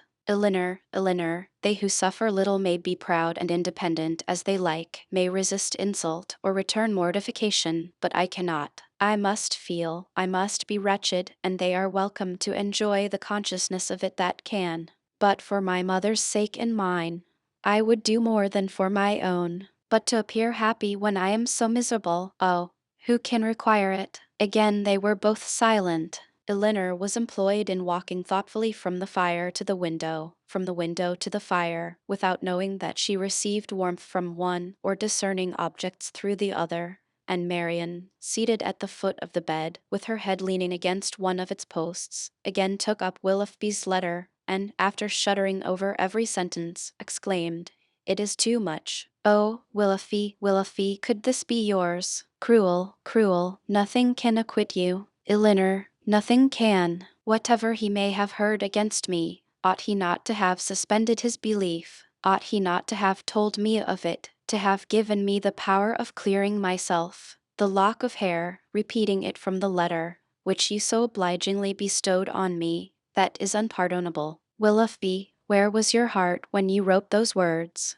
Oh, barbarously insolent. Elinor, can he be justified? No, Marian, in no possible way. And yet this woman, who knows what her or may have been, how long it may have been premeditated, and how deeply contrived by her. Who is she? Who can she be? Whom did I ever hear him talk of as young and attractive among his female acquaintance? Oh, no one, no one. He talked to me only of myself. Another pause ensued. Marian was greatly agitated, and it ended thus. Elinor, I must go home. I must go and comfort mamma. Cannot we be gone to tomorrow? To tomorrow, Marian. Yes, why should I stay here? I came only for Willoughby's sake, and now who cares for me? Who regards me? It would be impossible to go to tomorrow. We owe Mrs. Jennings much more than civility, and civility of the commonest kind must prevent such a hasty removal as that. Well then, another day or two, perhaps, but I cannot stay here long. I cannot stay to endure the questions and remarks of all these people. The Middletons and Palmers, how am I to bear their pity, the pity of such a woman as Lady Middleton? Oh, what would he say to that? Elinor advised her to lie down again, and for a moment she did so, but no attitude could give her ease, and in restless pain of mind and body she moved from one posture to another, till growing more and more hysterical, her sister could with difficulty keep her on the bed at all, and for some time was fearful of being constrained to call for assistance. Some lavender drops, however, which she was at length persuaded to take, were of use, and from that time till Mrs.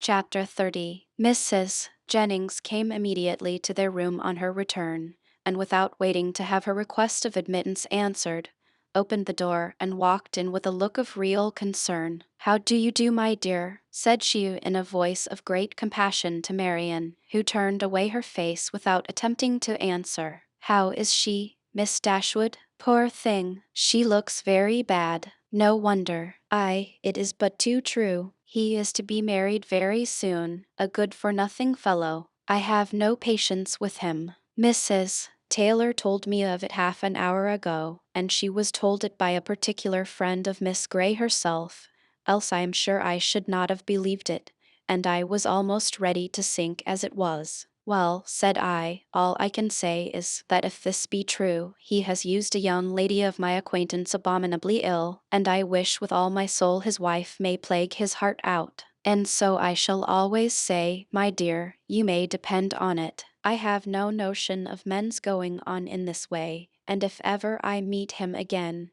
I will give him such a dressing as he has not had this many a day. But there is one comfort, my dear Miss Marian, he is not the only young man in the world worth having, and with your pretty face you will never want admirers. Well, poor thing, I won't disturb her any longer, for she had better have her cry out at once and have done with. The Parrys and Sandersons luckily are coming tonight, you know, and that will amuse her." She then went away, walking on tiptoe out of the room, as if she supposed her young friend's affliction could be increased by noise. Marian, to the surprise of her sister, determined on dining with them. Elinor evening advised her against it.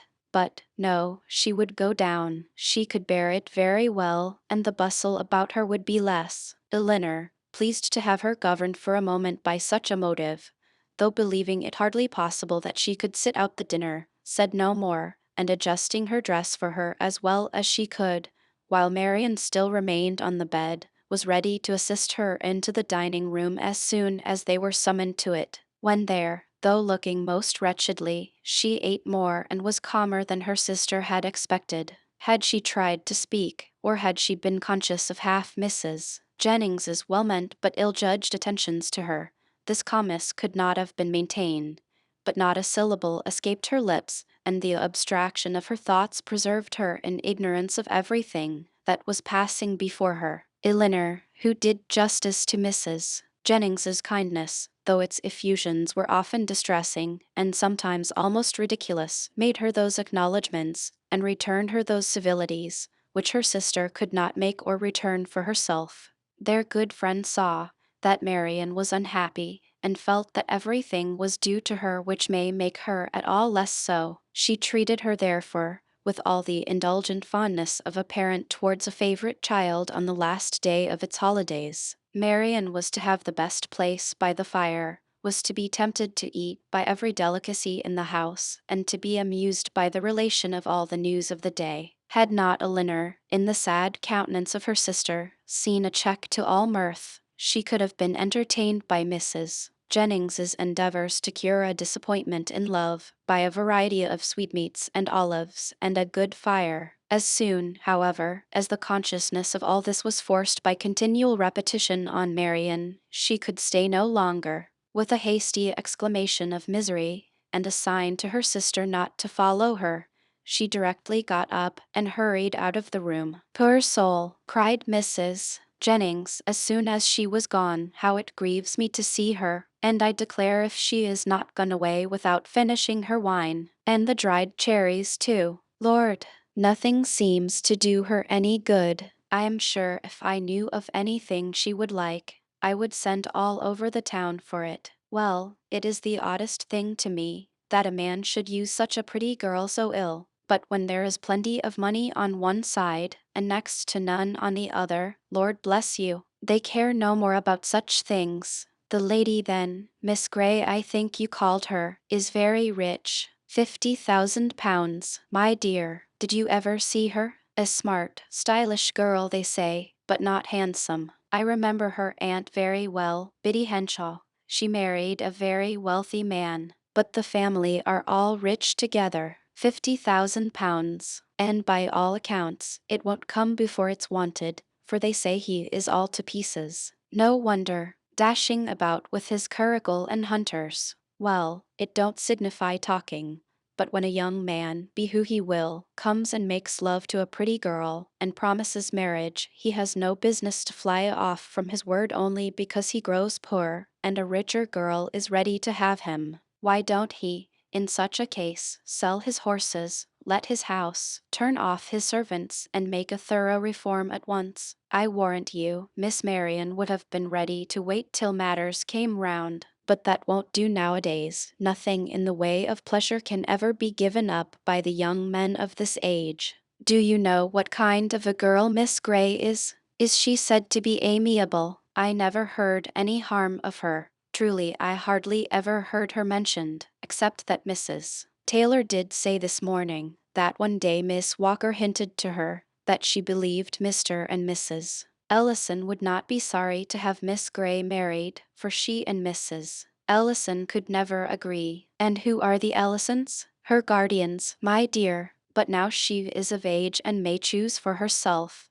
and a pretty choice she has made. What now? After pausing a moment, your poor sister is gone to her own room, I suppose, to moan by herself. Is there nothing one can get to comfort her? Poor dear, it seems quite cruel to let her be alone. Well, by and by we shall have a few friends, and that will amuse her a little. What shall we play at? She hates whist, I know, but is there no round game she cares for? Dear ma'am, this kindness is quite unnecessary. Marian, I dare say, will not leave her room again this evening. I shall persuade her if I can to go early to bed, for I am sure she wants rest. I believe that will be best for her. Let her name her own supper, and go to bed. Lord, no wonder she has been looking so bad and so cast down this last week or two, for this matter I suppose has been hanging over her head as long as that. And so the letter that came today finished it. Poor soul, I am sure if I had had a notion of it,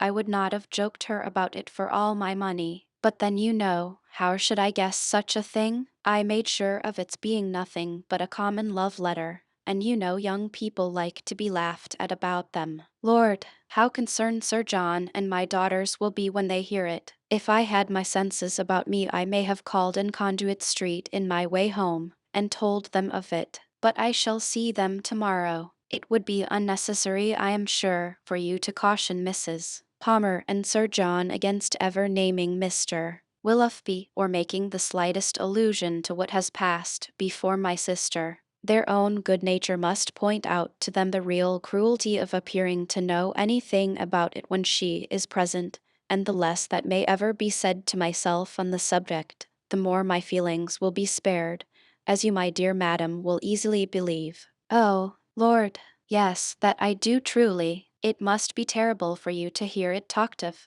and as for your sister, I am sure I would not mention a word about it to her for the world. You saw I did not all dinner time. No more would Sir John, nor my daughters, for they are all very thoughtful and considerate, especially if I give them a hint, as I certainly will. For my part, I think the less that is said about such things the better, the sooner it is blown over and forgot. And what good does talking ever do, you know? In this affair it can only do harm, more so perhaps than in many cases of a similar kind, for it has been attended by circumstances which, for the sake of every one concerned in it, make it unfit to become the public conversation. I must do this justice to Mr. Willoughby. He has broken no positive engagement with my sister. Law, my dear, don't pretend to defend him. No positive engagement truly. After taking her all over a Lenham house, and fixing on the very rooms they were to live in hereafter, Elinor, for her sister's sake, could not press the subject farther, and she hoped it was not required of her for Willoughby's, since, though Marian may lose much, he could gain very little by the enforcement of the real truth. After a short silence on both sides, Mrs. Jennings, with all her natural hilarity, burst forth again. "Well, my dear, it is a true saying about an ill wind, for it will be all the better for Colonel Brandon. He will have her at last. Aye, that he will. Mind me, now, if they ain't married by a midsummer. Lord, how he'll chuckle over this news. I hope he will come tonight. It will be all to one a better match for your sister. 2,000 a year without debt or drawback, except the little love child, truly. I had forgot her. But she may be prenticed out at a small cost, and then what does it signify? De Laford is a nice place, I can tell you. Exactly what I call a nice old-fashioned place, full of comforts and conveniences, quite shut in with great garden walls that are covered with the best fruit trees in the country, and such a mulberry tree in one corner. Lord, how Charlotte and I did stuff the only time we were there. Then, there is a dove-goat, some delightful stew ponds, and a very pretty canal, and everything, in short, that one could wish for. And moreover, it is close to the church, and only a quarter of a mile from the turnpike road, so it is never dull, for if you only go and sit up in an old yew arbor behind the house, you may see all the carriages that pass along. Though, it is a nice place, a butcher hard by in the village, and the parsonage house within a stone's throw, to my fancy, 1,000 times prettier than Barton Park, where they are forced to send 3 miles for their meat, and have not a neighbor nearer than your mother. Well, I shall spirit up the Colonel as soon as I can.